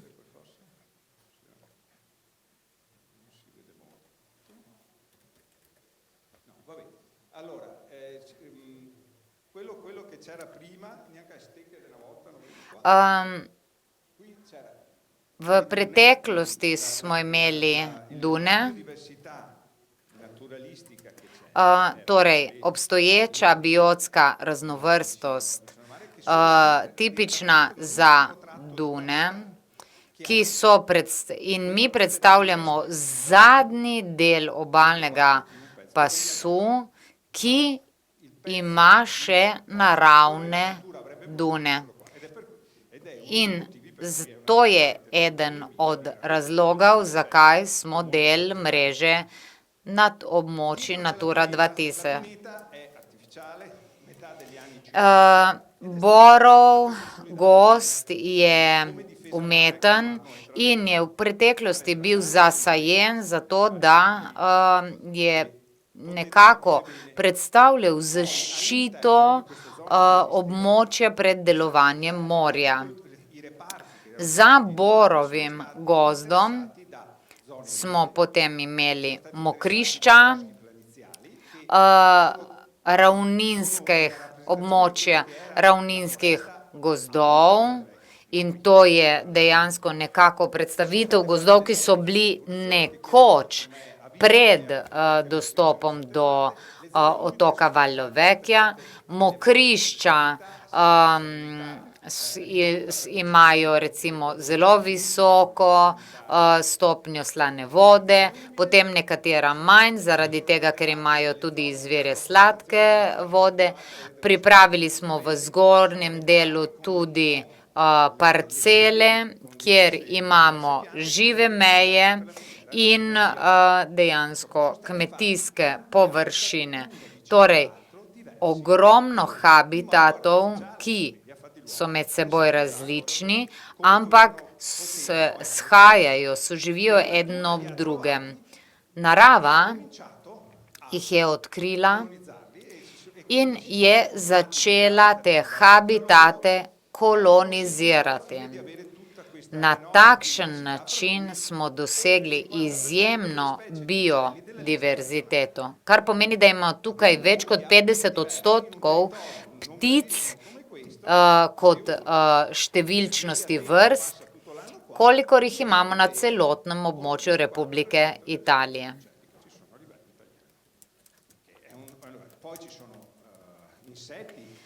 Potem imamo tukaj žuželke, dvoživke, neverjetna biotska raznovrstnost, zaradi katerega je Valle Vecchia ne samo del posebnega varovanega območja, ampak Natura 2000, ampak smo hkrati tudi edinstveni na svetovni ravni. Trenutno ni nikogar, ki bi nam bil kos, torej, če bi kdo našel območje, mogoče gospod Mario, bi lahko recimo uspel in zaradi svoje izjemnosti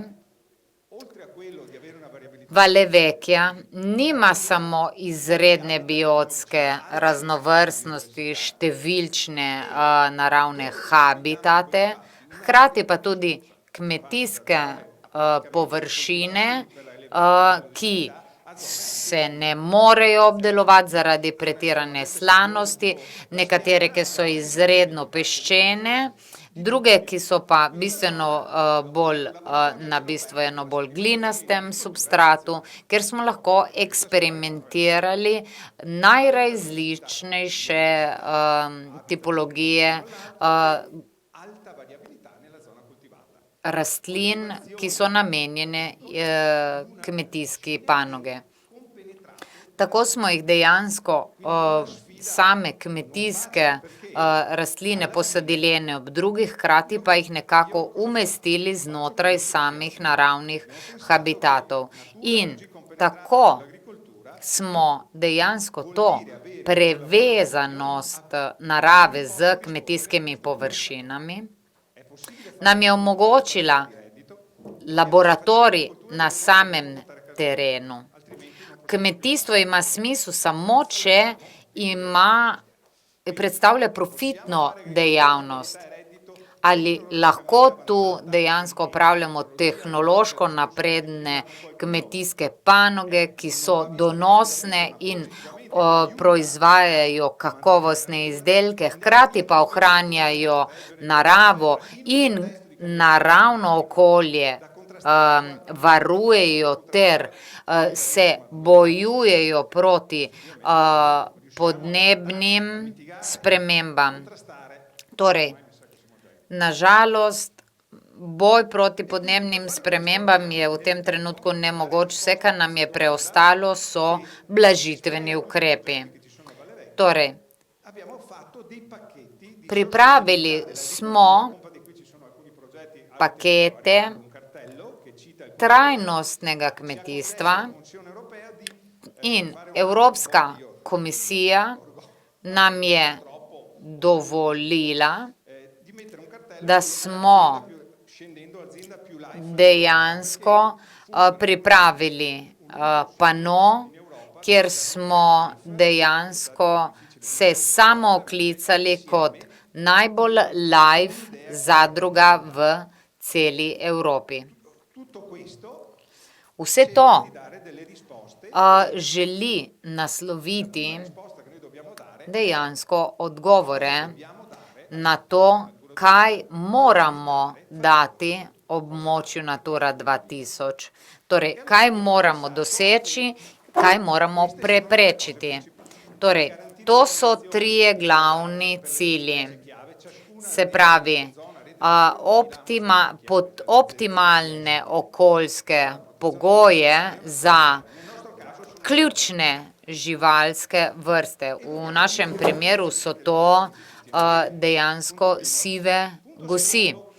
Druga točka, moramo ohraniti biotsko raznovrstost in z vse, kar počnem, mora to ohranjati, ne pa predstavljati dodatno tveganje. In tretjič, ker je to okolje, ki je izredno lepo in vredno ohranitve, moram poskrbeti, da obiskovalci ne predstavljajo faktorja tveganja oziroma da tega območja ne onesnažujem s fitofarmacevtskimi sredstvi. Torej, niti za obiskovalce ne predstavljamo tveganje, da bi prišli v stik z nevarnimi škodljivimi snovmi.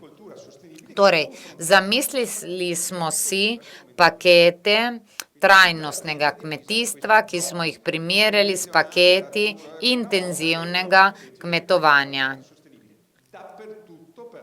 Povsod pa smo aplicirali trajnostne strategije, se pravi kolobarjenje in napredna integrirana zaščita okolja. Torej, trajnostno kmetovanje ne more biti nič drugega kot paket številnih med seboj povezanih faktorjev. Ne morem govoriti o trajnostnem kmetijstvu, če uporabljam intenzivno kmetovanje, fitofarmacevtska sredstva, antiparasitarna zdravila, se pravi kolobarjenje, gnojenje, ustrezno varovanje in tako naprej. Torej, precizno kmetijstvo, kmetijstvo ohranjanja, rešitve za gnojenje, ki ima minimalen negativen učinek in eno od območij, ki ste jih videli, ko smo se peljali zunaj z vozom, in sicer to je bilo območje, ki je bilo dejansko obdelano na obeh straneh elektronskih panjev. Drugi panji so bili v čisto drugačnih območjih. Torej, kaj želimo s temi paketi narediti? Želimo zagotoviti vsako leto s kolobarjenjem, kar pomeni, da žitarice posadimo vedno, zato da dejansko gosi tam lahko pristajajo, tam se dobro počutijo, tam gnezdijo in potem tudi ležejo. stanno bene e si vede. E quindi la prima cosa, Prva stvar je torej kolobarjenje. Zamislili smo si kolobarjenje, ki bo omogočilo vedno optimalne pogoje za sive gosi. Osnova je dejansko žitarica, oljčna repica, koruza ali soja in tako se dejansko menjava. Zato, kako odgovorimo na drugi dve vprašanji, oziroma kako se izogniti težavam in omiliti morebitna tveganja za obiskovanja. Zamislili smo si holističen pristop. Bom malček pohitel. dove facciamo il pacchetto Torej, pripravili smo kompleten paket pri preciznem kmetijstvu. Čim manj goriva, poraba čim manjših količin goriva in variabilno doziranje gnojil, začenši z dušikom. Se pravi, smo nekako z različnimi dejansko inštrumenti s satelitom analizirali posamezna območja in pripravili dejansko zemljevide. Zemljevide smo vnesli v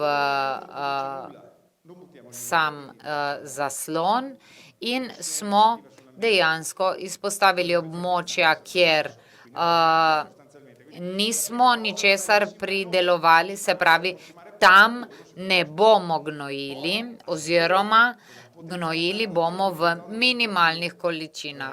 Bolj so območja rodovitna, potem imamo večjo gostoto samih industrijskih rastlin in intenzivnejše gnojenje. Zelo težko je doseči 100-odstotno stopnjo, zato ker je nemogoče doseči, da bi sama rastlina počrpala v celoti dušikova gnojila, vendar v tem primeru je treba nekako poskrbeti, da posrka čim več, preden imamo deževno območje.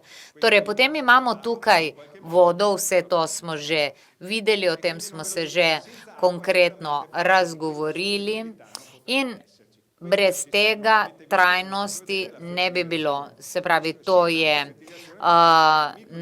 mikronamakalni sistem in seveda imamo tukaj še ohranitveno kmetijstvo z minimalno obdelavo. Torej, želimo preprečiti vse težave, ki smo jih že imeli, dejansko v primeru, ko smo sejali samo na trdnih površinah. V publikaciji seveda si lahko preberete pozitivne in negativne strani in glede na pretekle negativne izkušnje smo dejansko si zamislili bistveno bolj fleksibilen pristop, pri kateremu osnovne principe ohranim, ampak to izvajam na fleksibilen način. Ko imam dejansko minimalno obdelavo, naprimer pri koruzi, bom dejansko izvajal minimalne posege. kmetijsko orodje ne uporabljam brez potrebe, vendar z obračanjem tav povečam ponovno volumen tav, torej z oranjem poberem maksimalne pozitivne učinke in omejim negativne. Z temi tehnikami recimo poskušam ohraniti samo količino tal. Io sono preoccupato per gli organi sensibili. Tutto questo ha portato Vse to nas je pripeljalo do tega paketa, kjer imamo dejansko variabilnost obdelovalnih površin, imamo kartirane površine in tu smo že dejansko pri integriranem naprednem kmetovanju. Zaradi svoje biotske raznovrstnosti predstavljamo mi stabilno okolje. Dejansko vsi naši prebivalci, vključno z škodljivci, živijo v okolju, ki je tudi za njih predvidljivo. In mi smo dejansko poskušali delovati aktivno pri vseh treh kmetijskih sortah, ki jih intenzivno gojimo. Ukvarjamo se z boljšo preventivo, ocenjujemo samo stanje, pripravljamo dejansko pogoje za dobre živalske vrste in če je recimo stopnja škodljivcev, številčnost škodljivcev pod minimalnimi mejnimi vrednostmi, razmislimo, ali bomo uporabili naravna ali kemijska sredstva za njihovo odstranjevanje ali ne. In tako po vsaki posamezni parceli pripravimo različne pakete. Se pravi, imamo nekakšen road plan, tudi za tiste, ki nimajo minimalnega pojma o kmetijstvu, zato ker je to recept, ki je pisan dobesedno na kožo tistemu specifičnemu zemljišču. Delovali smo na vseh fitofarmacevtskih sredstvih, ki uničujejo parazite, plevel ali pa škodljivce in jih nameščamo na podlagi izsledkov platforme Orta in seveda umirjamo, kalibriramo same doze in tako smo dejansko prispeli do zaključka, da smo izvedli zgolj en tretma s fitofarmacevtskimi sredstvi. Glede tistih insekticidov, ki so najbolj škodljivi za samo okolje, smo pa dosegli stopnjo 0. To pomeni, da jih nismo sploh več uporabili. Do tega smo prišli zahvaljujoč tovrstni shemi. Ampak sam koncept je ta.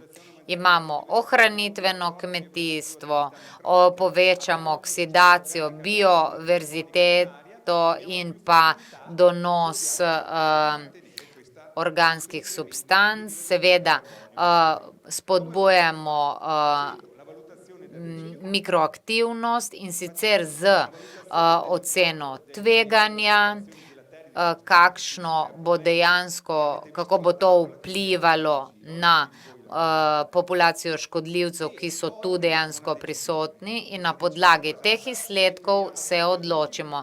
Se pravi, če imamo veliko odraslih primerkov, potem pripravimo pasti in če pa so pod predvideno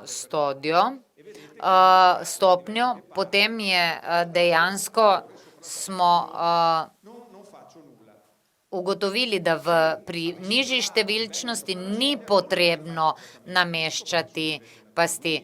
Se pravi, to nam je omogočalo, da na podlagi izsledkov ne uporabimo kemijska sredstva, ampak poiščemo druge alternativne naravi bolj prijazne rešitve.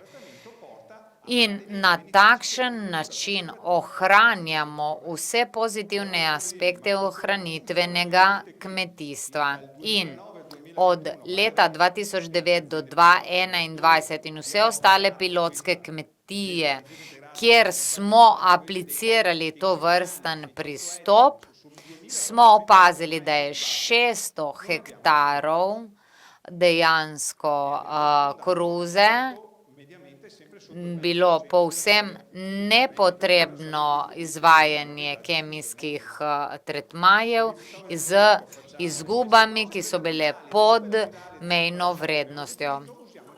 Piralide v tem primeru uporabljajo BT kemijsko sredstvo v primeru zgolj, če presega vrednost 20%. Pri herbicidih smo uporabili drug stroj, ki dejansko točkovno umešča herbicide, kar pomeni, da jim smo zmanjšali negativen vpliv na vse živalske vrste, vključno z dvoživkami, in dosegli smo sledeče rezultate. Panj, ki smo ga prej obiskali, je tale, ki sem vam ga ravnokar pokazal. Na drugi strani imamo še enega in potem imamo še dva v naravnem okolju. In to dejansko je graf. Zahvaljujem se Martinu in Silvanu za zbrane podatke. Če primerjate kmetijski del,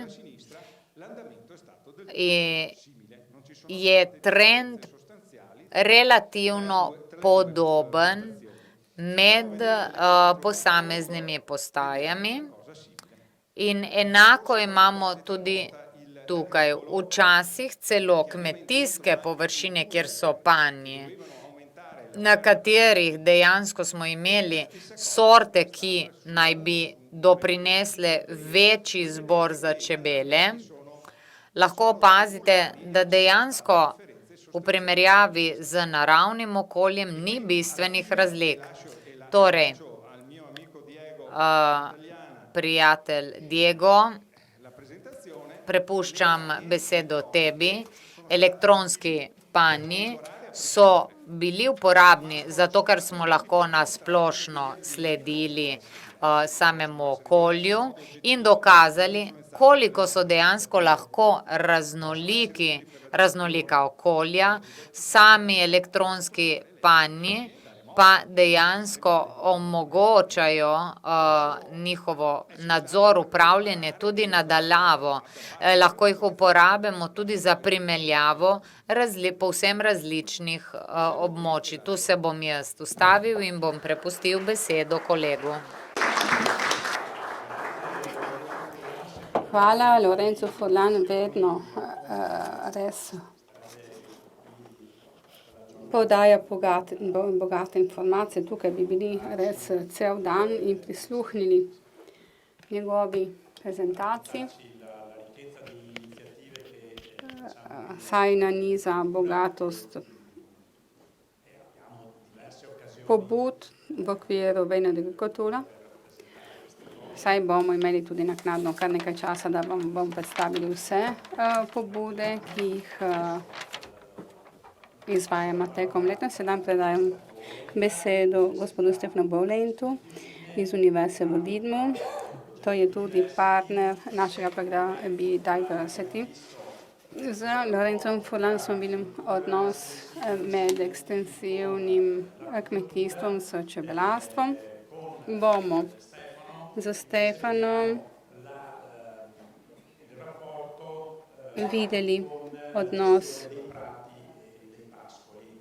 in upravljanje, torej travnikov in pašnikov. zlasti tiste, ki so oni spremljeni v deželi.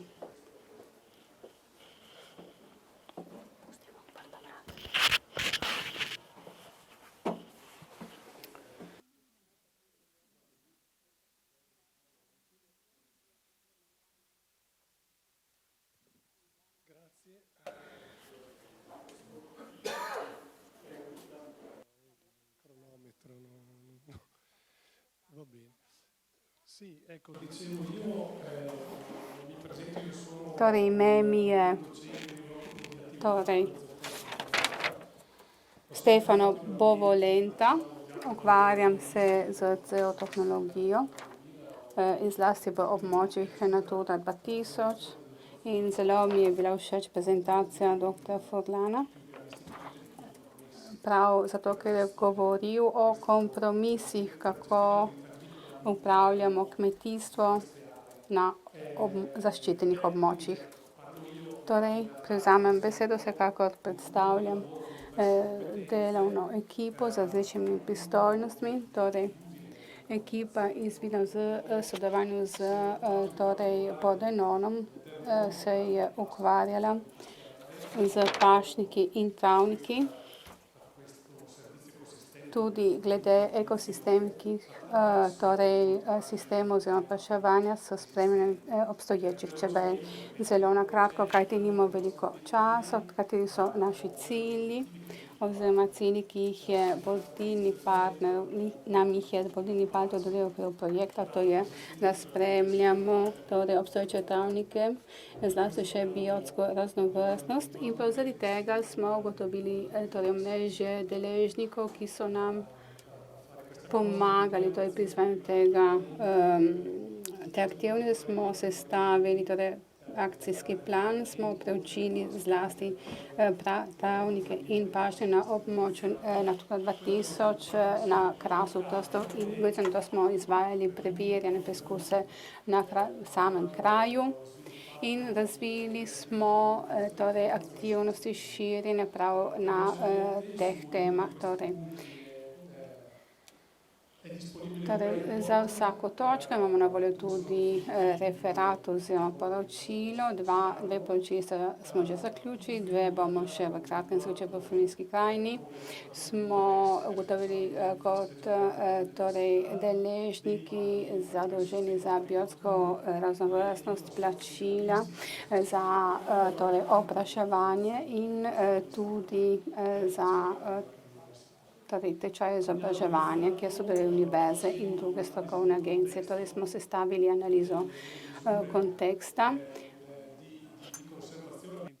zlasti ukrepov ohranjanja območij v okviru Natura 2000, zlasti čebelarstva in kmetijstva, zlasti pa, kot že prepovedano, pri upravljanju travnikov in pašnikov. Zelo na kratko naj povemo, da ti dve poročili bodo na voljo v kratkem. Torej smo sestavili akcijski plan za stalne travnike in skupaj z botanikom, ki nam je pomagal, ki je tukaj z nami tudi v dvorani, smo sestavili kazalnike, zelo preproste, zelo učinkovite za ocenjevanje biotske raznovrstnosti. In na to smo izvajali seveda še dodatne aktivnosti, o katerih bomo spregovorili kasneje, tudi glede dobrih praks.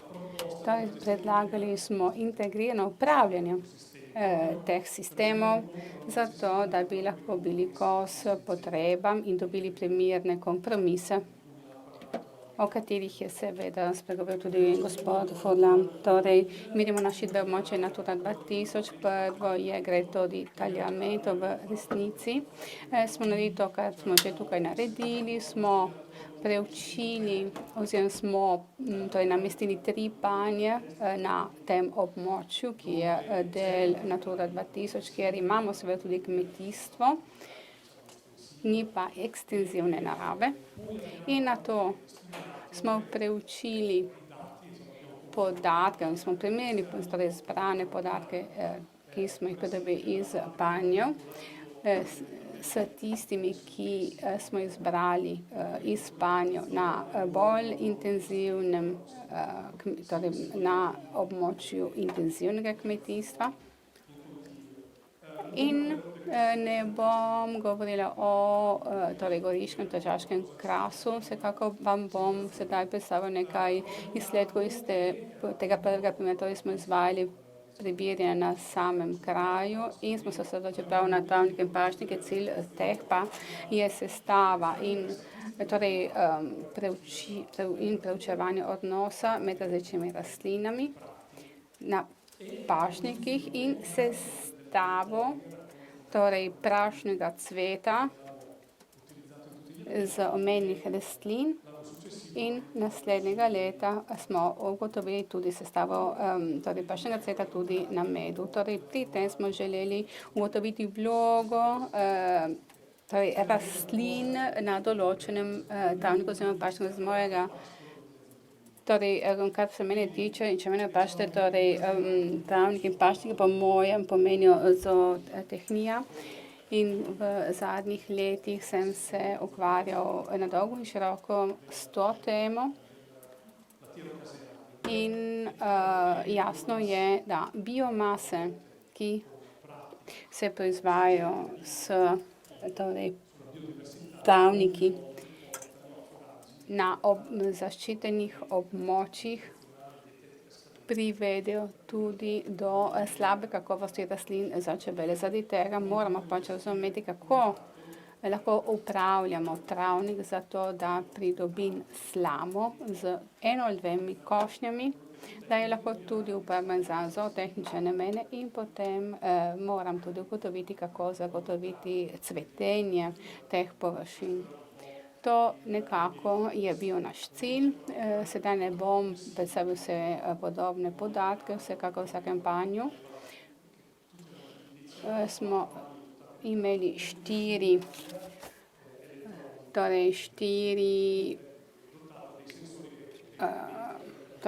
panje.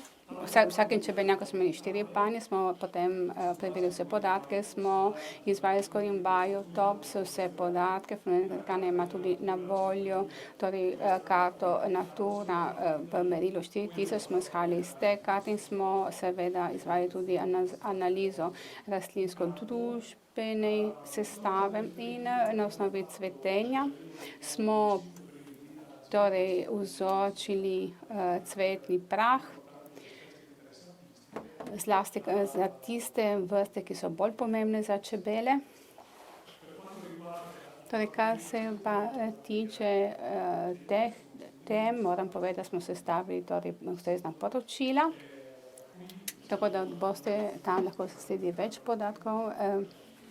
Seveda bomo objavili ne samo strokovno poročilo, temveč tudi poročilo za širšo javnost. Torej, ker projekt je bil zelo zanimiv in pri tem sem se tudi sam veliko naučil, sem sodeloval torej s številnimi kolegi, zato da bi dejansko razpravljali o težavah produktivnosti in torej težavah, ki je povezan z kmetijstvom, ki mora imeti tudi ekonomski rezultat. Tako kmetijstvo mora biti torej sonaravno, pa zaradi tega smo začeli in zaključili prav s tem, da smo govorili o projektu, kako gospod Canketa seveda govoril tudi o biotski raznovrstnosti in zaščiti narave v okviru Natura 2000. Imamo kar nekaj tukaj torej strokovnjakov, ki so pa tudi z ekosistemskimi storitvami. Seveda opraševanje je res pomembna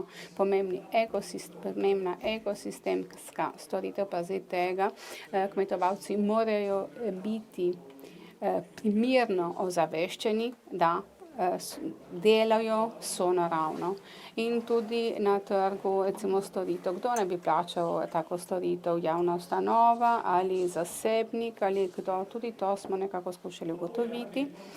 Dodatno vprašanje in tema je bilo še ozaveščanje potrošnika, kajti mora biti primerno ozaveščen in seznanjen z vsemi torej podatki, kot tudi kakovostjo in etiko proizvodnje.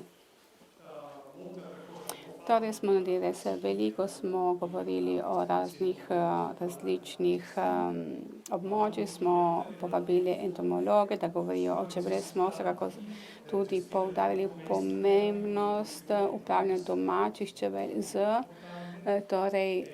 krajevnimi rastlin. Smo zadevo zaključili z okoljskim ekonomistom, ki nam povedal, kako lahko ovrednotimo ekosistemskih storitev, ki nimajo dejansko še mesta na trgu. In torej se lahko s težavo plasiramo oziroma ugotovimo njihovo vrednost. Torej, ekonomski rezultat bo, če bo kmetovalec, čebelar in tako dalje primerno prideloval in izdeloval torej svoje izdelke in seveda to sonaravno in koliko bo sama družba pripravljena plačati te storitve. Torej nima več veliko časa na voljo. Torej prezentacija naj bi komaj začela in nimamo dejansko časa. Torej, če vam kažem hrbet, torej bi moral govoriti o dobrih praksah. In torej zamislim si dobre prakse v povezavi s kmetijstvom in v tem smislu v zadnjih letih, to je 2021, 2022, je bilo objavljenih kar nekaj objav. Torej tu imamo prvo objavo Evropske unije, ki pravi, kaj lahko kmetovalci naredijo za to, da spodbujajo razširitev ekosistemskega storitva opraševanja. To je zato, da pač spodbujajo tudi prodajo raznoraznih pridelkov izdelkov in kateri so predlogi, ki izhajajo iz projekta. Evropska unija postavi 5 pomembnih točk uprava agrosistemskih enot tudi z opraševalci.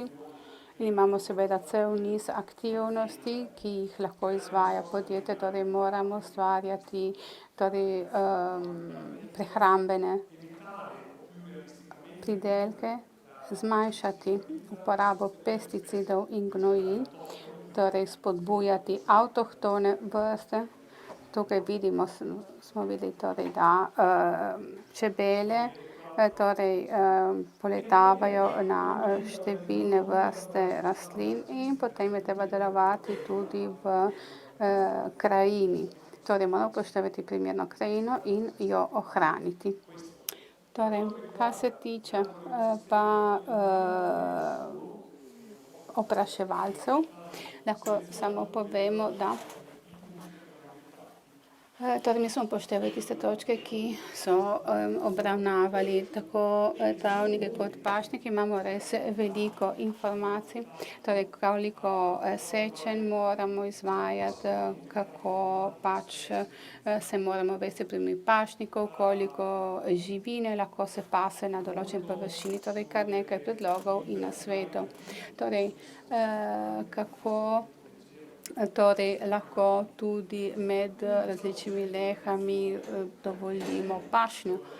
Torej, imamo tudi kodificirane dobre prakse, ki jih predlaga. Torej, imamo ISPRO v Italiji, ki predlaga dobre prakse, se nekako povezal na omenjene točke in je ugotovil 3 poglavitne tematike, ki jih ne bom komentiral. Vsekakor so pesticidi, kmetijske prakse in pri tem pač omenja dejansko, kar je že povedala o Evropski uniji, in govori tudi o ekološki praksi, zlasti ob upoštevanju dejstva, da imamo nov pravilnik, ki bo objavljen septembra. Torej podjetja morajo sprejeti in se prilagoditi številnim novim pravilom. Imamo tudi ekoshemo. Torej, kar se tiče vzorčenja na kraju samem, s pomočjo botanika smo začeli z karto Nature in z korin in smo ugotovili biotsko raznovrstnost in tudi razdrobljenost. Tu imamo prvo razpredelnico, ki nam prikazuje število habitatov in poligonov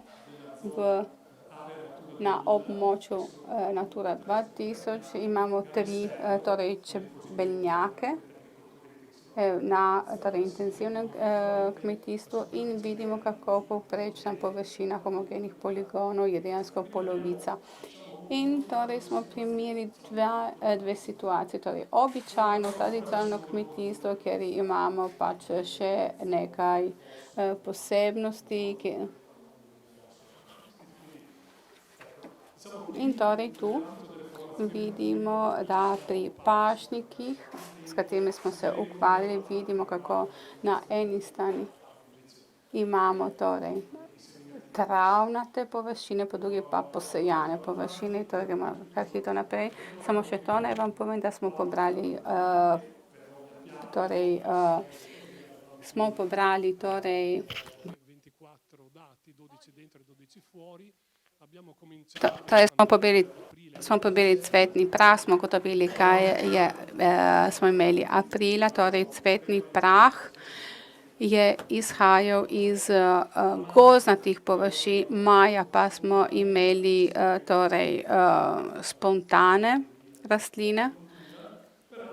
In ker junija pa dejansko cvetijo travniki, mi smo se ukvarjali dejansko s travniki, smo zaposlili botanika, naj sestavi točnejšo analizo, smo vzeli vse stalne travnike, smo izvedli 30 vzorčenj, razen seveda tiste običajne vrste, ki pokriva torej površine. S tem, da smo izvedli tudi fenološko analizo, smo res ugotovili več kot 100 vrst, torej smo ugotovili dejansko bogato biotsko raznovrstnostjo. Torej imamo še 2 omejitvi, ki smo jo ugotovili. Prvo je to, da laboratorij, ki je izvedel analizo, nam je podal seznam vseh torej vrst prisotnih v torej cvetnem prahu, pri tem pa nam je rekel, da torej cvetni prah se analizira na osnovi morfologije, zaradi tega je zelo težko, da lahko razlikujemo torej vrste, ki imamo isto granulometrijo. In seveda pri tem lahko samo s težavo ugotovimo natančne podatke, smo seveda sestavili zelo skrbno analizo, doktor Pazube z 190 vrstami, se lahko samo združiti vse te podatke in torej nisem moral povezati torej podatkov med kategorijami. Kar se tiče dreves, pa je to veliko lažje.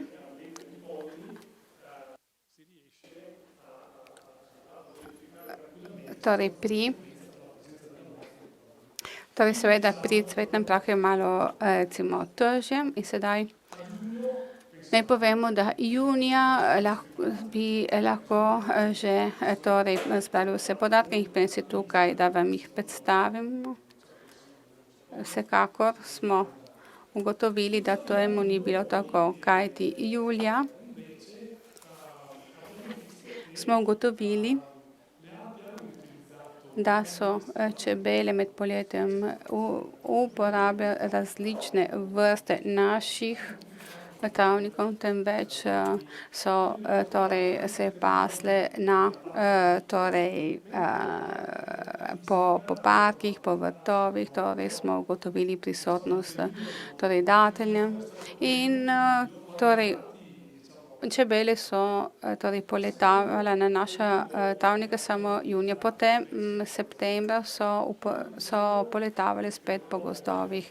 Torej smo želeli ugotoviti torej razliko, vsekakor statističnega vidika te razlike ne vidimo, temveč je iz dejanskega vidika razlika med notranjostjo in torej in zunanjostjo. Vsekakor naj povem, da pri naslednje leto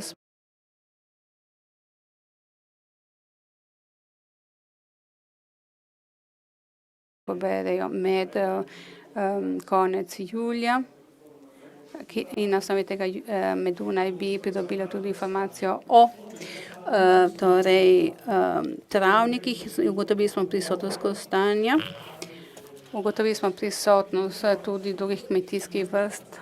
Vsekakor julija, kar je zelo pomembno, je to, da so čebele poletavale po travnikih. In to je ena izmed informacij, ki smo pridobili, torej travniki so res pomembni prav v tistem trenutku, zlasti poleti, zlasti julija. In naše delo, ki smo ga opravili maja, pač jim bo tako pomembno. Kar se naj povem še za zaključek, da informacije, ki smo jih pridobili iz projekta neposredno ali posredno, torej potreba, da moramo ovrednotiti ekosistemski storitev. Torej lansko leto je dežela dodelila čebelarjem 1 milijon evrov, vsekakor je ta znesek šel torej konsorcijem. Gre za denar, veliko denarja in ni se za vsem tem pa zamisel, da bi plačali storitev. Kljub temu, da je vpraševanje res zelo pomembno. Torej ni samo podpora oziroma prispevek za nekoga, ki ima trenutno težave. In dejansko bi moralo biti plačilo storitve. Kajti kdor se ukvarja s čebelarstvom, dejansko zagotavlja storitev. Druga težava seveda je spremljanje, ko javni zavod nudi storitev, mora zagotoviti tudi spremljanje. Prav zaradi tega naj povemo, da ko se bo zaključil ta projekt, ne smemo zaključiti torej spremljanja, kajti moramo dobiti nekatere dejavnosti, jih moramo ohraniti, moramo tudi še izpeljevati za to, ker so pomembni prav za naš teritorij. In to je to, kar dela tudi Veneto Agrikultura skupaj z našo državo. Se opravičujem za prezentacijo, je bila res hitra in tudi občasno nejasna. Ali imate morda vprašanja? Lahko se o tem pogovorimo med kosilom. Se opravičujem. Zelo slabo se razume, kar je mogoče slišati, je, da trenutna kmetijska težka mehanizacija med izvajanjem del dejansko povzroča veliko težav čebelam oziroma je za njih potencialno smrtna.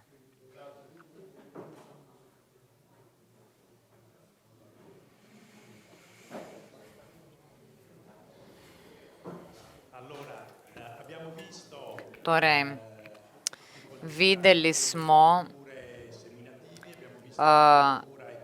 kmetijstvo z gojitvijo semenk, čebelarstvo in kmetijske prakse in sedaj se dejansko osredotočimo na bolj tehnološki vidik tega projekta in seveda možnosti, ki jih ima za čebelarstvo in sicer preko preciznega kmetijstva. Obstaja tudi precizno čebelarstvo in inštrumentacija, o katerih bodo spregovorili Diego in Antonella. Torej, moj uvod, to je uvod dejansko uvod za mobilno aplikacijo, ki vam jo je Antonella na hitro predstavila že na terenskem ogledu. Če se navežem na zadnje vprašanje, in sicer je na to mrežo za spremljanje, ki jo vodijo določene ustanove. Namen tega projekta je, da uporabi obstoječo tehnologijo, ki obstaja, in sicer je to precizno kmetijstvo. Medtem ko elektronska orodja in inštrumenti so na voljo na tržišču že dlje časa. In čebelarji lahko to kadarkoli namestijo na svojih panjih. Torej,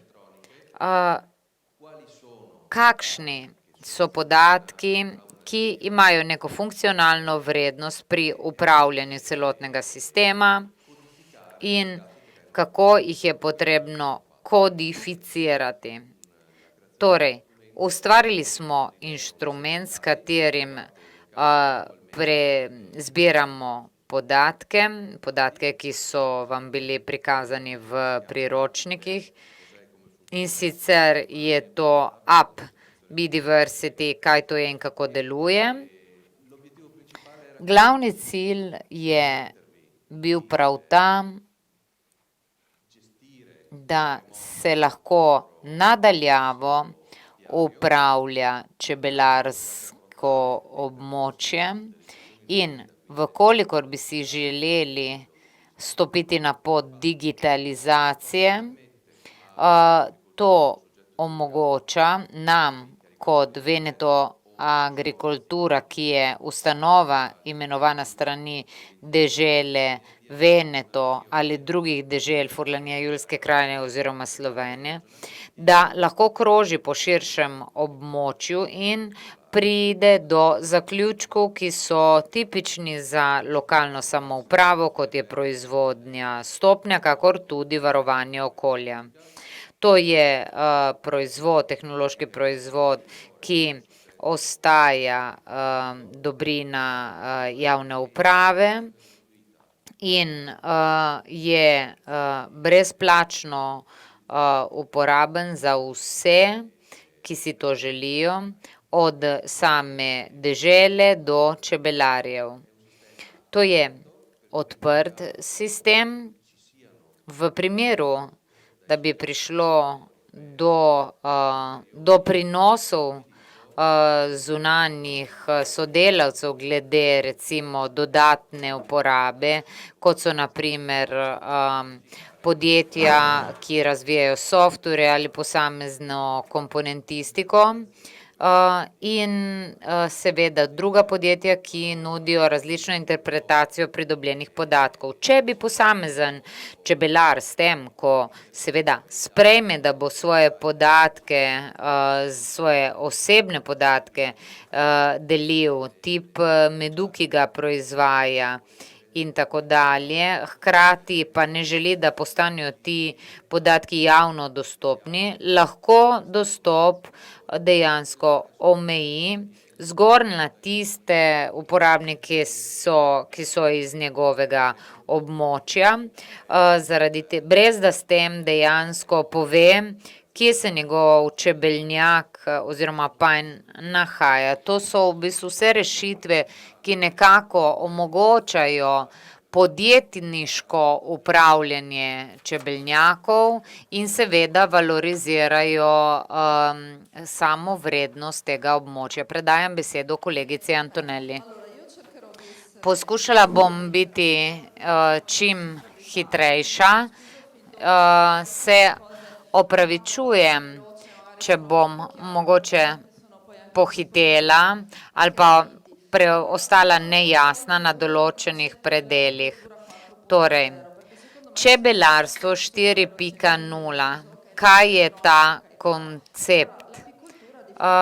Samo čebelarstvo spada pod zootehniko in v primerjavi z drugimi oblikami zootehniških dejavnosti je prva, ki je dejansko uporabila tehnologijo za izvajanje same dejavnosti. Recimo, kako čebeljo družino združiti v omejen prostor, panj, kako pobirati sam med, brez da pri tem se pomori čebeljo družine. Se pravi, prav na področju čebelarstva smo naredili izjemne korake, izjemno smo napredovali, predvsem v zadnjem zgodovinskem obdobju, pa smo nekako ostali na isti točki glede samih gojitvenih tehnik. Torej, čebelarstvo in tehnologija To dvoje nekako se ne sliši, kot da bi bilo mogoče to dvoje spojiti, ker je to nekako predstavlja neko tradicionalno dejavnost. Še nekaj zelo pomembnega, kar smo videli na terenu, in všeč mi je, da smo se jih lahko ogledali.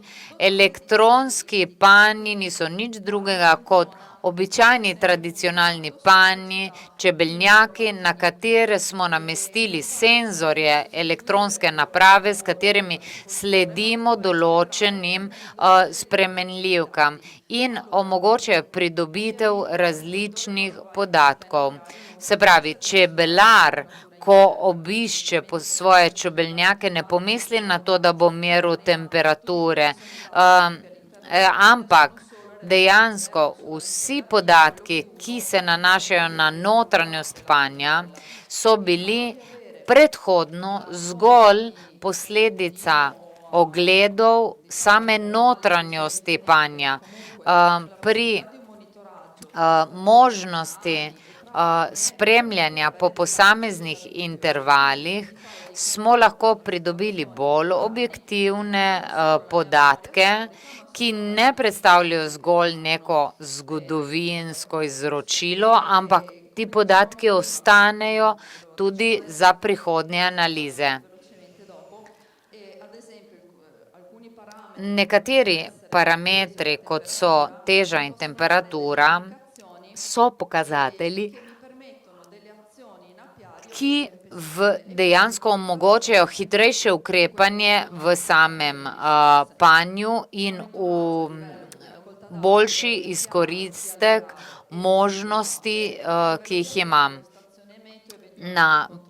Imamo možnost seveda tudi video nadzora samih čebelnjakov, v panjih pa govorimo o senzorjih, ki dejansko merijo težo, tega smo že videli na terenu, se pravi, je zgolj prislonjen na spodnji strani panja. Tukaj imamo klasičen primer, kako dejansko imamo dnevno porast teže, kjer imamo te manjše upade, ki soupadajo z izletom nabiralk. Se pravi, tukaj imamo pozitivno rast skozi celotno obdobje. Torej, v zgornjem grafikonu imamo dejansko število izletov, ki se povečuje, medtem ko teža dejansko zaniha. Torej, podatki nam kažejo sliko tega, kar se dejansko dogaja v samem panju. Glede same temperature bom zelo pohitela, nam to pove. Naprimer, imamo novo podatek o tem, ali je nova matica bila sprejeta ali ne. Lahko to dejansko sama temperatura pove, ali je prišlo do tega, da je legla jajčeca ali ne. Oziroma povišana temperatura pove, da je prišlo do tega, da je legla jajčeca.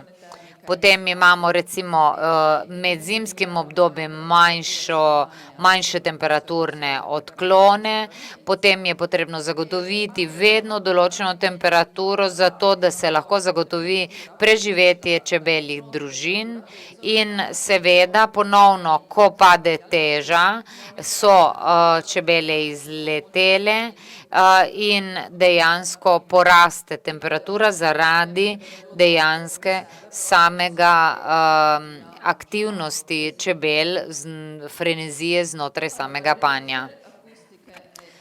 Potem imamo dejansko akustične senzorje, števec preletov. Z mojega vidika je to zelo pomemben senzor, saj nam lahko pove dejansko spremembo v fiziološkem zmanjšanju prihodov nazaj v panj. Se pravi, koliko jajčec je bilo izleženih, koliko se bo povečalo število, koliko jih je v bistvu izletelo iz panja. Če dejansko število ostaja zelo nizko, to pomeni, da se v okolici panja čebelnjaka nekaj dogaja. Lahko je to posledica dejansko neke nižje stopnje zastrupitve, ki povzroča pomanjkanje, slabšo orientacijo čebel. In to bi dejansko lahko bilo zelo pomembno z vidika samega upravljanja za lokalno samoupravo, saj lahko tako dejansko določene situacije bistveno bolj učinkovito spremlja predvsem z vidika učinkovitosti kmetijstva. Torej, sama aplikacija avtomatsko zbira podatke, ki jih pridobiva od senzorjev. Najpomembnejši del je prav ročno ustavljanje podatkov. Aplikacija daje možnost, da tehniki, sam čebelar ali drugo osebje vnaša podatke na začetek, ko so se legla jajca, kolika je obsežnost, kakšna je količina jajčec, kako dejansko se spremenjajo po obdobjih cvetenja, prisotnost parazitov, potreba po določenih fitosanitarnih tretmajih in posledice slednjih. Potem dejansko ali je bilo v okolju dejansko opravljeno mehanska predelava kmetijskih površin ali kemijski tretma.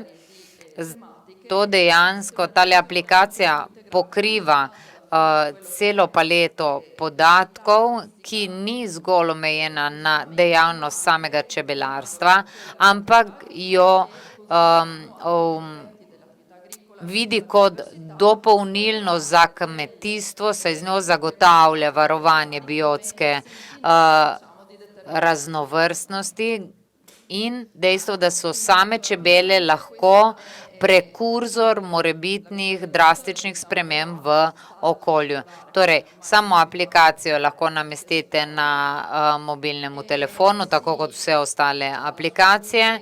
Ima svojo domačo stran, je zelo intuitiven, samen meni. Izbirate panj oziroma čebeljak iz menija na zavesico, izberemo dejansko periodični intervali in potem se prikažejo statistični podatki. Tisti, ki bi želeli, na to vam lahko to osebno pokažem na mojem mobilnem telefonu. Tukaj imamo dejansko panel za ročno vnašanje, kjer imamo posamezne dejansko polja in tudi tukaj so polja, ki se odpirajo kot zastavica, kjer lahko ustavimo tudi mejne vrednosti. Tu jih imamo nastavljene pri teži in temperaturi, kar pomeni, da tukaj lahko nastavimo vrednost za željeno težo ali pa dejansko minimalno težo, ki je lahko dejansko problematična. Enako velja za samo temperaturo. Primer, če pade temperatura po zimi pod 12 stopinj, to pomeni, da je v panju nekaj hudo narobe. Najbolj inovativen aspekt te aplikacije je možnost dopolnjevanja podatkov iz senzorjev z podatki, ki jih lahko ročno vnašamo. Se pravi, to so podatki, ki so povezani z samim upravljanjem kmetijskega okolja. S tem mislim, da smo potem, kakšen je potencial za bodočnost, to je lahko promocija, kakor tudi možnost prepoznavanja plenilcev preko analize video oziroma fotografskih posnetkov. Hvala lepa. Hvala. Torej, kaj smo razumeli?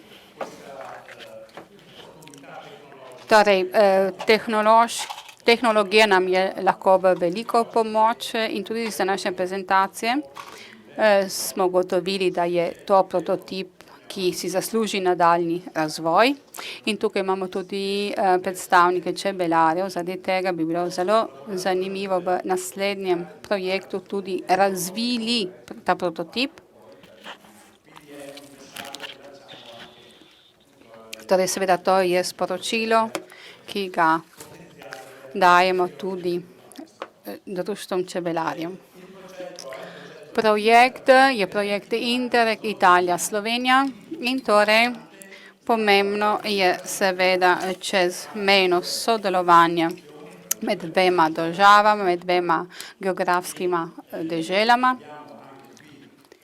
Tu z nami imamo tudi predstavnika iz Slovenije, partnerja projekta.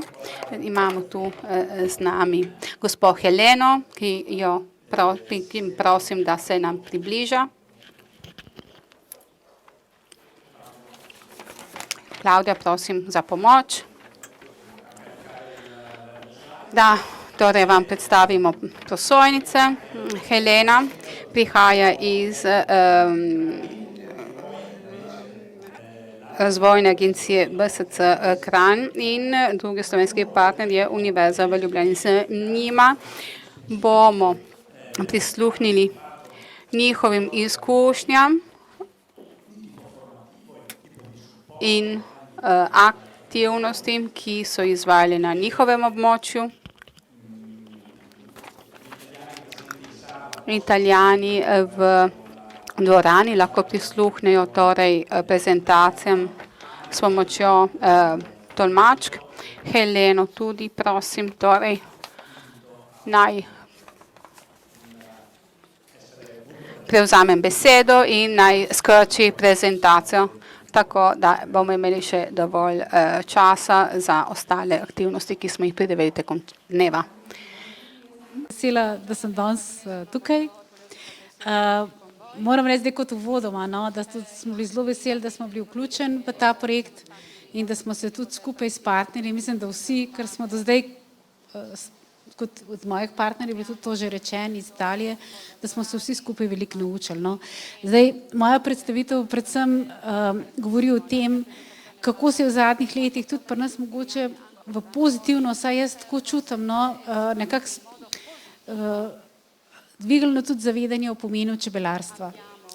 In to mislim, da je en velik preskok naprej. Mogoče, kot vi tudi dobro veste, smo bili nekako tudi pobudniki za Svetovni dan čebelarstva. In mogoče je tudi to v Sloveniji, pa tudi v naši regiji pomagalo, da se zdaj malo premaknile naprej. In prvo, kar bi omenila, je to, mogoče kot sam toliko geografsko, naša regija je leži na meji med Italijo in Avstrijo in je tipična alpska regija. Imamo več kot 50% Nature 2000. In seveda tudi imamo zelo omejene dejavnike za kmetijsko proizvodnjo, ki se večinoma odvija v dolinah in delno tudi v hribovitem delu. In seveda v dolinah je večinoma intenzivno kmetijstvo, medtem ko pa v samih hribovitem predelu govorimo pa večinoma o ekstenzivnem kmetijstvu. In kar je govoril prej kolega o ekostoritvah, da, še vedno je to premalo cenjeno in kar se sploh razumljeno in kar se tiče pa čebelarstva, se mi zdi pa sploh, da ta vidik manjka v sami tudi evropski politiki. Zdaj tako, kar imamo mi pri nas, pa mislim, da si zelo dobro prijeli, je nacionalna shema za čebelam prijazne lokalne skupnosti. In skozi to so začele tudi, je to na nacionalnem nivoju izrasla ideja, kako pravzaprav tudi ne samo lokalne skupnosti, ampak tudi prebivalstvo osveščati, pa tudi mlade osveščati o tem, kaj pomeni biodiverziteta, kaj pomenijo čebele, kako lahko s tem tudi doprinesemo k temu, da bomo mogoče čez 20 let lahko še kakšno jabolko pojedli. Karikiram, ampak tako je. In zdaj v bistvu, kar se potem občine tudi same odločajo in morajo tudi spoštovati določene kriterije, so sicer tudi tako, da urejajo določene zelene površine in sicer jih tudi spreminjajo tako, da tudi določene degradirane zelene površine postajajo tudi čebelam prijazne, kar pomeni, da se sadi avtohtona vegetacija, ki je prej tam ni bilo. Seveda se tudi to delajo različni dogodki s prebivalstvom, tudi z mladimi, tako v šolah, tudi pri šolah imajo sami učne čebelnjake in tudi krožke za mlade.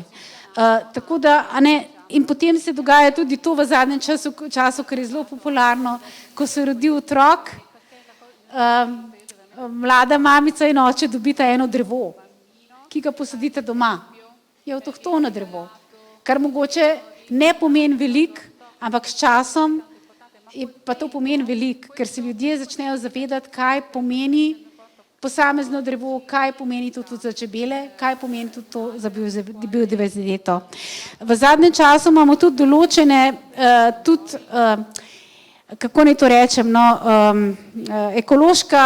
ekološke vrtove, kjer entuzijasti večinoma, tako če rečemo, iz civilne družbe skupaj s šolami obdelujejo določene površine, učijo mlade, učijo starejše, kaj je posamezno seme, kaj je posamezna sadika, kako je to povezano s čebelarstvom. In to se mi zdi, da je tudi zelo pomembno. Seveda se pojavlja tukaj tudi turizem, imamo tudi posebni čebelarski turizem, kjer lahko tudi turisti obiskujejo čebelnjake, kjer se lahko seznanijo tudi z vrstami medu in je tudi tako, da posamezni čebelari tudi gostijo mlade, kjer si lahko tudi pogledajo, kako čebelnjak deluje, kakšne medove se prideluje, ker običajno tega znanja pri ljudeh ni več. In večinoma ljudje, ki ne živijo s čebelami, ne živijo s čebelarstvom in ne živijo s podeželjem, tega enostavno ne vedo. In se mi zdi, da je to zelo pomembno. In pa, kar smo pa seveda tudi mogoče kot ena stvar, taka lepa stvar, ki jo smo pa naredili tudi v lanskem letu v okviru enega našega projekta, pa nadaljujemo tudi letos, je pa pravzaprav seznanjanje obiskovalcev z biodiverziteto posameznih travnikov.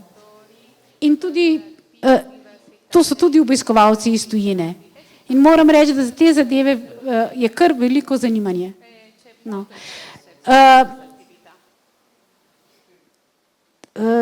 Pri nas imamo tudi mogoče eno izjemo.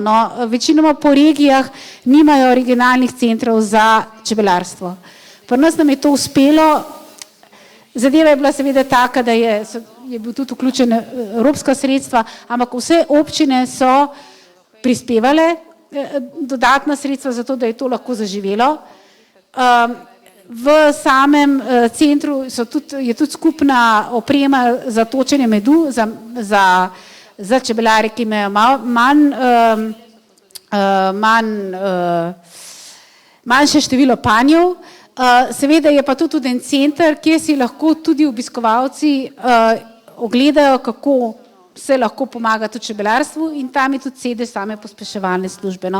In kar je pomembno, se mi zdi, kar se dela na regionalnem nivoju, ker pri nas v Sloveniji nimamo regij, je tudi tako, da se pri nas lokalne skupnosti med sabo povezujejo in kar jaz ugotavljam je tudi tako, če malo veš o določeni stvari, mogoče včasih izgledaš ignorantski, ampak dejansko pa je tako, da če določene stvari ne veš, je tudi ne znaš zagovarjati. In zato se mi zdi, da je pri vseh, tako pri javni upravi, kot pri podjetjih in kot pri prebivalstvu in kot pri mladih, ravno to pomeni to, da se čim več pogovarjamo in da se čim več informacij tudi o pomenu čebelarstva in biodiverzitete širi. In kar se pa tiče nacionalne podpore za čebelarje, jaz vem, da je premalo, vedno je premalo.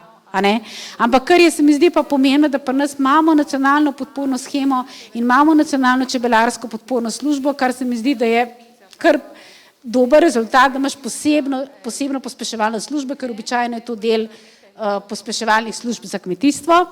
In imamo tudi seveda v okviru teh evropskih shem posebne podpore za pašnike, travnike, tudi v Naturi 2000 in pa seveda tudi travniške sadovnjake.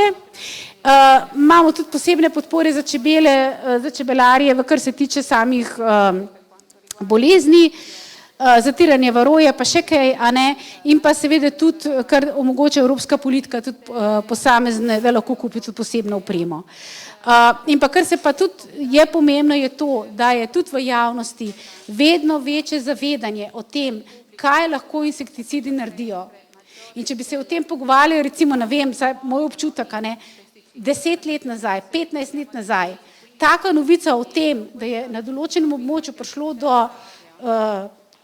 umiranja čebel, zato ker je nekdo naredil napako pri kmetijski praksi ali pa ker določene stvari ni vedel, to ne bi prišlo na televizijo. A ne, kar se mi zdi, da je to tudi en pomemben mogoče kazalnik o tem, da se tudi določeni segmenti družbe že zavedajo pomena čebel, no, to bi rekla. In predvsem pa tudi to, a ne, da se tudi v teh območjih, kjer je Natura 2000 in kjer je tudi nekako bolj ekstenzivno kmetovanje, ker tega je pri nas dost, pa se ljudje tudi ne opredelijo, da so ekološki kmetje, ker enostavno ne vstopajo v sheme. Razumevanje tega, da živimo skupaj z naravo, kako je pomemben to, da je vsaka čebela, vsak cvet, vsaka rastlina, ki jo ohranimo, da to pomeni tudi to, da bo dolgoročno tudi bomo imeli še vedno tako okolje, no, kljub klimatskim spremembam, to je pomembno. In se mi zdi, da se mogoče pa tudi premalkrat govori tudi o čebelarjih, tudi o kmetih, tudi vsakmo, ki nekaj na podeželju naredi, zato da še danes tako biodiversiteto imamo. In mislim, da je to neko sporočilo, no, ki pri nas je, in moram reči, da je veliko kmetov tudi takih, da reče, ne bom v ekološki shemi za to, pa to, vem, da je to bogokletno slišati, no, ampak tako je, ne bom, ker pa so pa pravila, ampak živijo pa po nekih trajnostnih načelih. In jaz sem prepričana, da tudi pri vas v Italiji je približen enak, a ne, je pa res, da če pa živiš od kmetijstva, se moraš pa izredno truditi za to, da lahko pa ekonomsko preživiš, a ne. In kar se mi pa zdi tudi, mogoče bi bilo pa še potrebno več tega, da bi se in čebelarji, in kmetje in strokovnjake med sabo še več pogovarjali, zato da bi en drugega še bolj razumeli. In bi do napak mogoče prihajali manjkrat. Hvala lepa.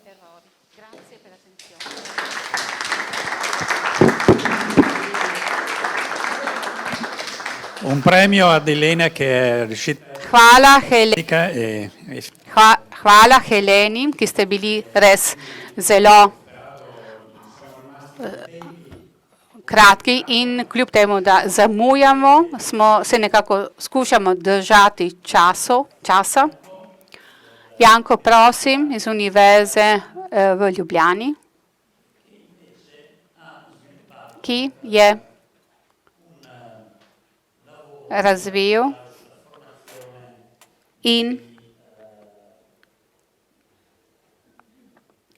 temo, torej v sklopu izobraževanja čebelarjev in vseh zainteresiranih na temo biotske raznovrstnosti.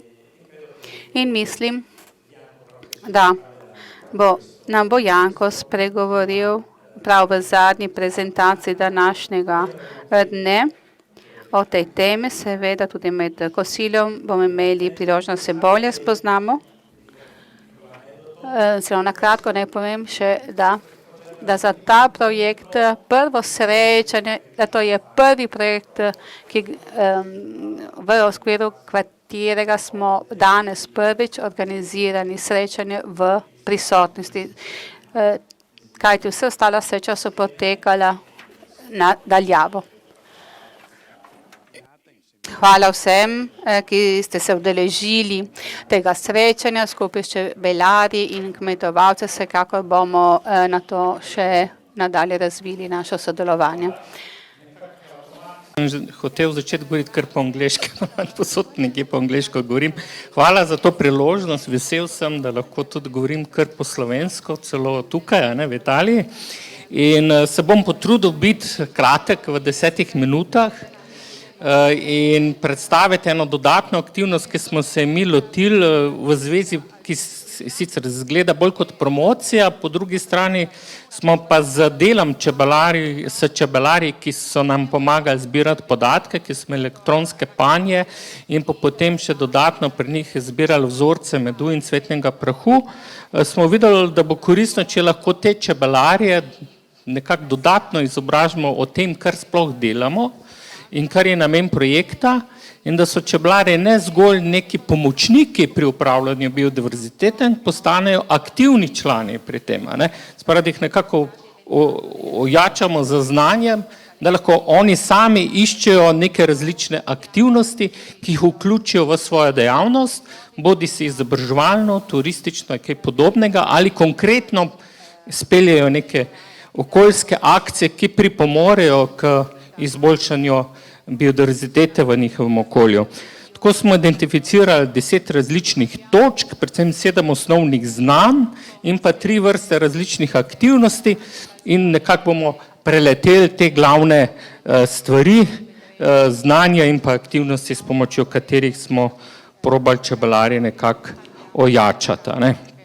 No in seveda, ena stvar je to, da ponavadi zelo težko razumemo, kaj to sploh je biodiverziteta, to je zdaj popularna beseda, vsi jo uporabljamo, ampak na koncu ni čista prava predstava, kaj to pomeni, ali to zgolj številčnost vrst, ali to, kako pridemo do te pestrosti, in da je lahko morda kdaj pestrost celo boljša, če je manj vrst, kot pa tam, kjer je veliko vrst, ker pa morda nekaj vrst izredno vse prerašča.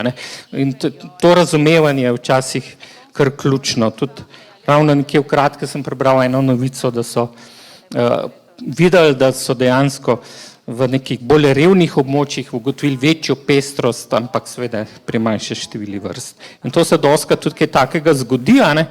No in tukaj smo bili na terenu, spoznavali naše medovite rastline, tudi na naših suhih travnikih, in naš botanični vrt ima že mislim, kar dobra 2 desetletja v obdelavi ekstenzivni travnike, kjer poskušajo tudi pridobivati potem dejansko semena teh rastlin. Hkrati pa dejansko je tukaj se vzpostavljena taka zelo pestra združba rastlin in seveda tudi potem živali. In to je bilo eno od takih področji. Drugo področje so seveda opraševalci. In čebelari so zdaj že dokaj zavestni, da niso več čebele samo tiste, ki oprašujejo, ampak tudi druge. Seveda smo jim to predstavili tudi s pomočjo specialistov iz iste hiše, ki proučuje recimo predvsem opraševanje s pomočjo čmrlov in divjih čebel, so nam tam predstavili, imeli tudi delavnico potem v zvezi s tem, ki bom še na koncu predstavil to temo. No, seveda, spoznavanje vseh teh divjih in gojenih vrst medovitih rastlin, treba iti na teren. Imeli smo prosili kolegico iz botanike, specialistko, ki je nam pomagala predstaviti medovite rastline v našem okolju in na ta način tudi ne samo predstaviti, mora tudi seznaniti s konkretnimi ljudmi, čebelarje, ki jim lahko pomagajo pol tudi pri sami identifikaciji.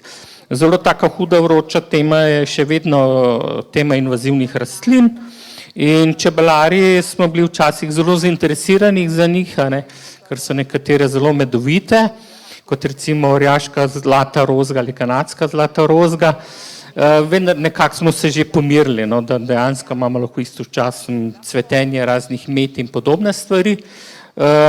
Seveda v tem smislu bolj, da niso več čebelari tisti, ki jih včasih kakšni botaniki proglašajo kot promotorje invazivnih rastlin, ampak da so kvečemo celo se grejo v akcije, kjer te rastline nekako pomagajo celo zatirati. To je težka odločitev, sploh če je izredno dobra medovita rastlina, ampak je celo mogoča. No, tako v nadaljevanju smo se seznanili tudi z upravljalskimi stvarmi, kar se tiče kmetijstva in krajine.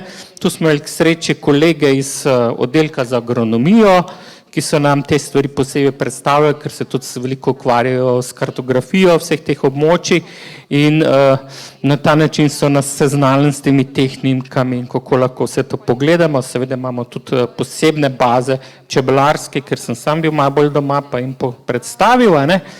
Seveda potem je potrebno to nekako vrednotiti, to biotsko raznovrstnost. Nekaj se da že s pregledovanjem kart, ki že obstajajo, sploh kakšne imamo te okolja. No, tukaj na tanko so celo predstavljene naše lokacije, kjer imamo te kontrolne panje. Seveda tu smo zbirali vzorce medu in cvetnega prahu direktno iz satja in ti vzorci so bili tudi analizirani. Zdaj imamo 250 analiz iz, mislim, da 8 različnih panjev in večjih 4 časovnih obdobij v 2 letih. Seveda to nas čaka še majhen, vsaj osnovna obdelava in osnovna interpretacija. Seveda za nekako pripraviti se na to, kako neke aktivnosti speljati, je pa potrebno tudi vedeti, kje najdeti kako finančno pomoč in to so vsekakor različna finančni viri, tudi s tem smo seznanili in tudi na tem področju imajo veliko izkušenj naši kolegi iz Botaničnega vrta, ker so pogosto vključeni tudi kakšne druge nature projekte, ne samo našega. In pa seveda s čebelarji smo že nekako začeli že omenjene akcije razširjene medovitih rastlin. Tukaj tudi lahko v veliko pomoč genska banka rastlin, kjer se da pridobiti kakšna semena in morda začeti z nekim dodatnim razširjenjem medovitih rastlin. Druga aktivnost, ki je tudi priročna, je priprava gnezdišč. Tale velik gnezdilnik je iz živalskega vrta, malce pretiravan, ampak sami smo delali bolj majhne, naprimer v tem stilu in to je vsekakor bolj primerno, jih postavimo na več lokacij in pa jih menjamo čez leta na različnih lokacijah. Naslednja zadeva pa je seveda, kako spostaviti neke aktivnosti, te so lahko zelo različne, tukaj sem samo eno sliko dal, kot da je recimo to sodelovanje pri zatiranju invazivnih rastlin, če jih že slučajno srečamo, jih pač še lahko populimo. No, ti čebelari so na koncu dobili tudi priznanja, da so opravili, ne samo, da so sodelovali v vseh teh, ampak so tudi naredili teste. Smo testirali njihovo znanje še hkrati in tule so ponosni naši čebelari, enega imam tudi tukaj, Janeza. Tako da je bil zelo pridan, tudi ima tudi testno postajo. In ja, hvala vsem sodelavcem, ki so tule navedeni, sodelavci iz naše fakultete, z različnih oddelkov, zlasti biologija, agronomija, botanični vrt. Čebelari, tisti, ki sodelujejo, so pa tudi napisani s temi postajami, na katerih so, kjer smo tudi zbirali potem vzorce medu. In seveda vsi tečajniki, ki jih je bilo sicer še več kot tisti, ki so dobili priznanja, 12 so dobili priznanja, sodelovali je pa tudi preko 20. Zdaj pa pravi, da moram končati.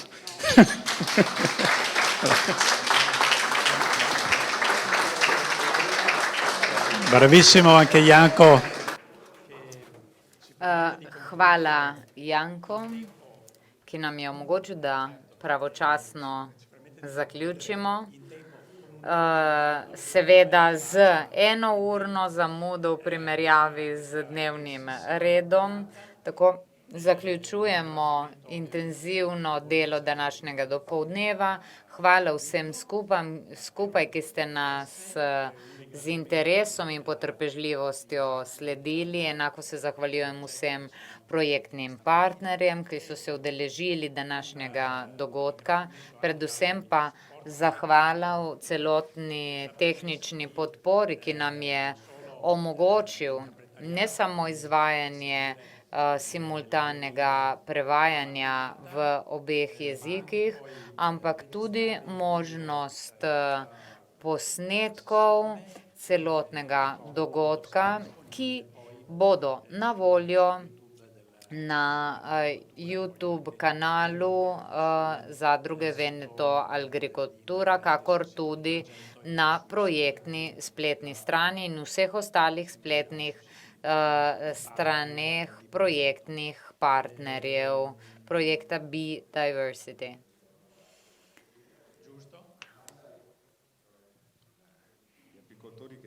Seveda najlepša hvala tudi čebelarjem, podjetju Andalenta. Ne glede na ime, so zelo pospešili svojo delovanjem. Aleska Marketiello je direktorica in oni so nam pomagali in dejansko nam sledili v v vseh dejansko projektnih fazah, zato da smo kar najbolje umerili naše aktivnosti in delovanje. Seveda zahvaliti se moramo tudi gospodu Martinu Rezera, ki je bil izbran za to, da je sledil projektu in je pripravil grafično podobo, ki ste jo videli danes. Želel bi še dodati eno stvar. Za vsem, kar ste videli, imamo še številne druge prispevke. Zaključuje se projekt in s tem bomo dejansko potrdili in pripravili vse, poleg tega, kar ste že danes videli, kar vključuje tudi samo mobilno aplikacijo in nadaljujemo z deli.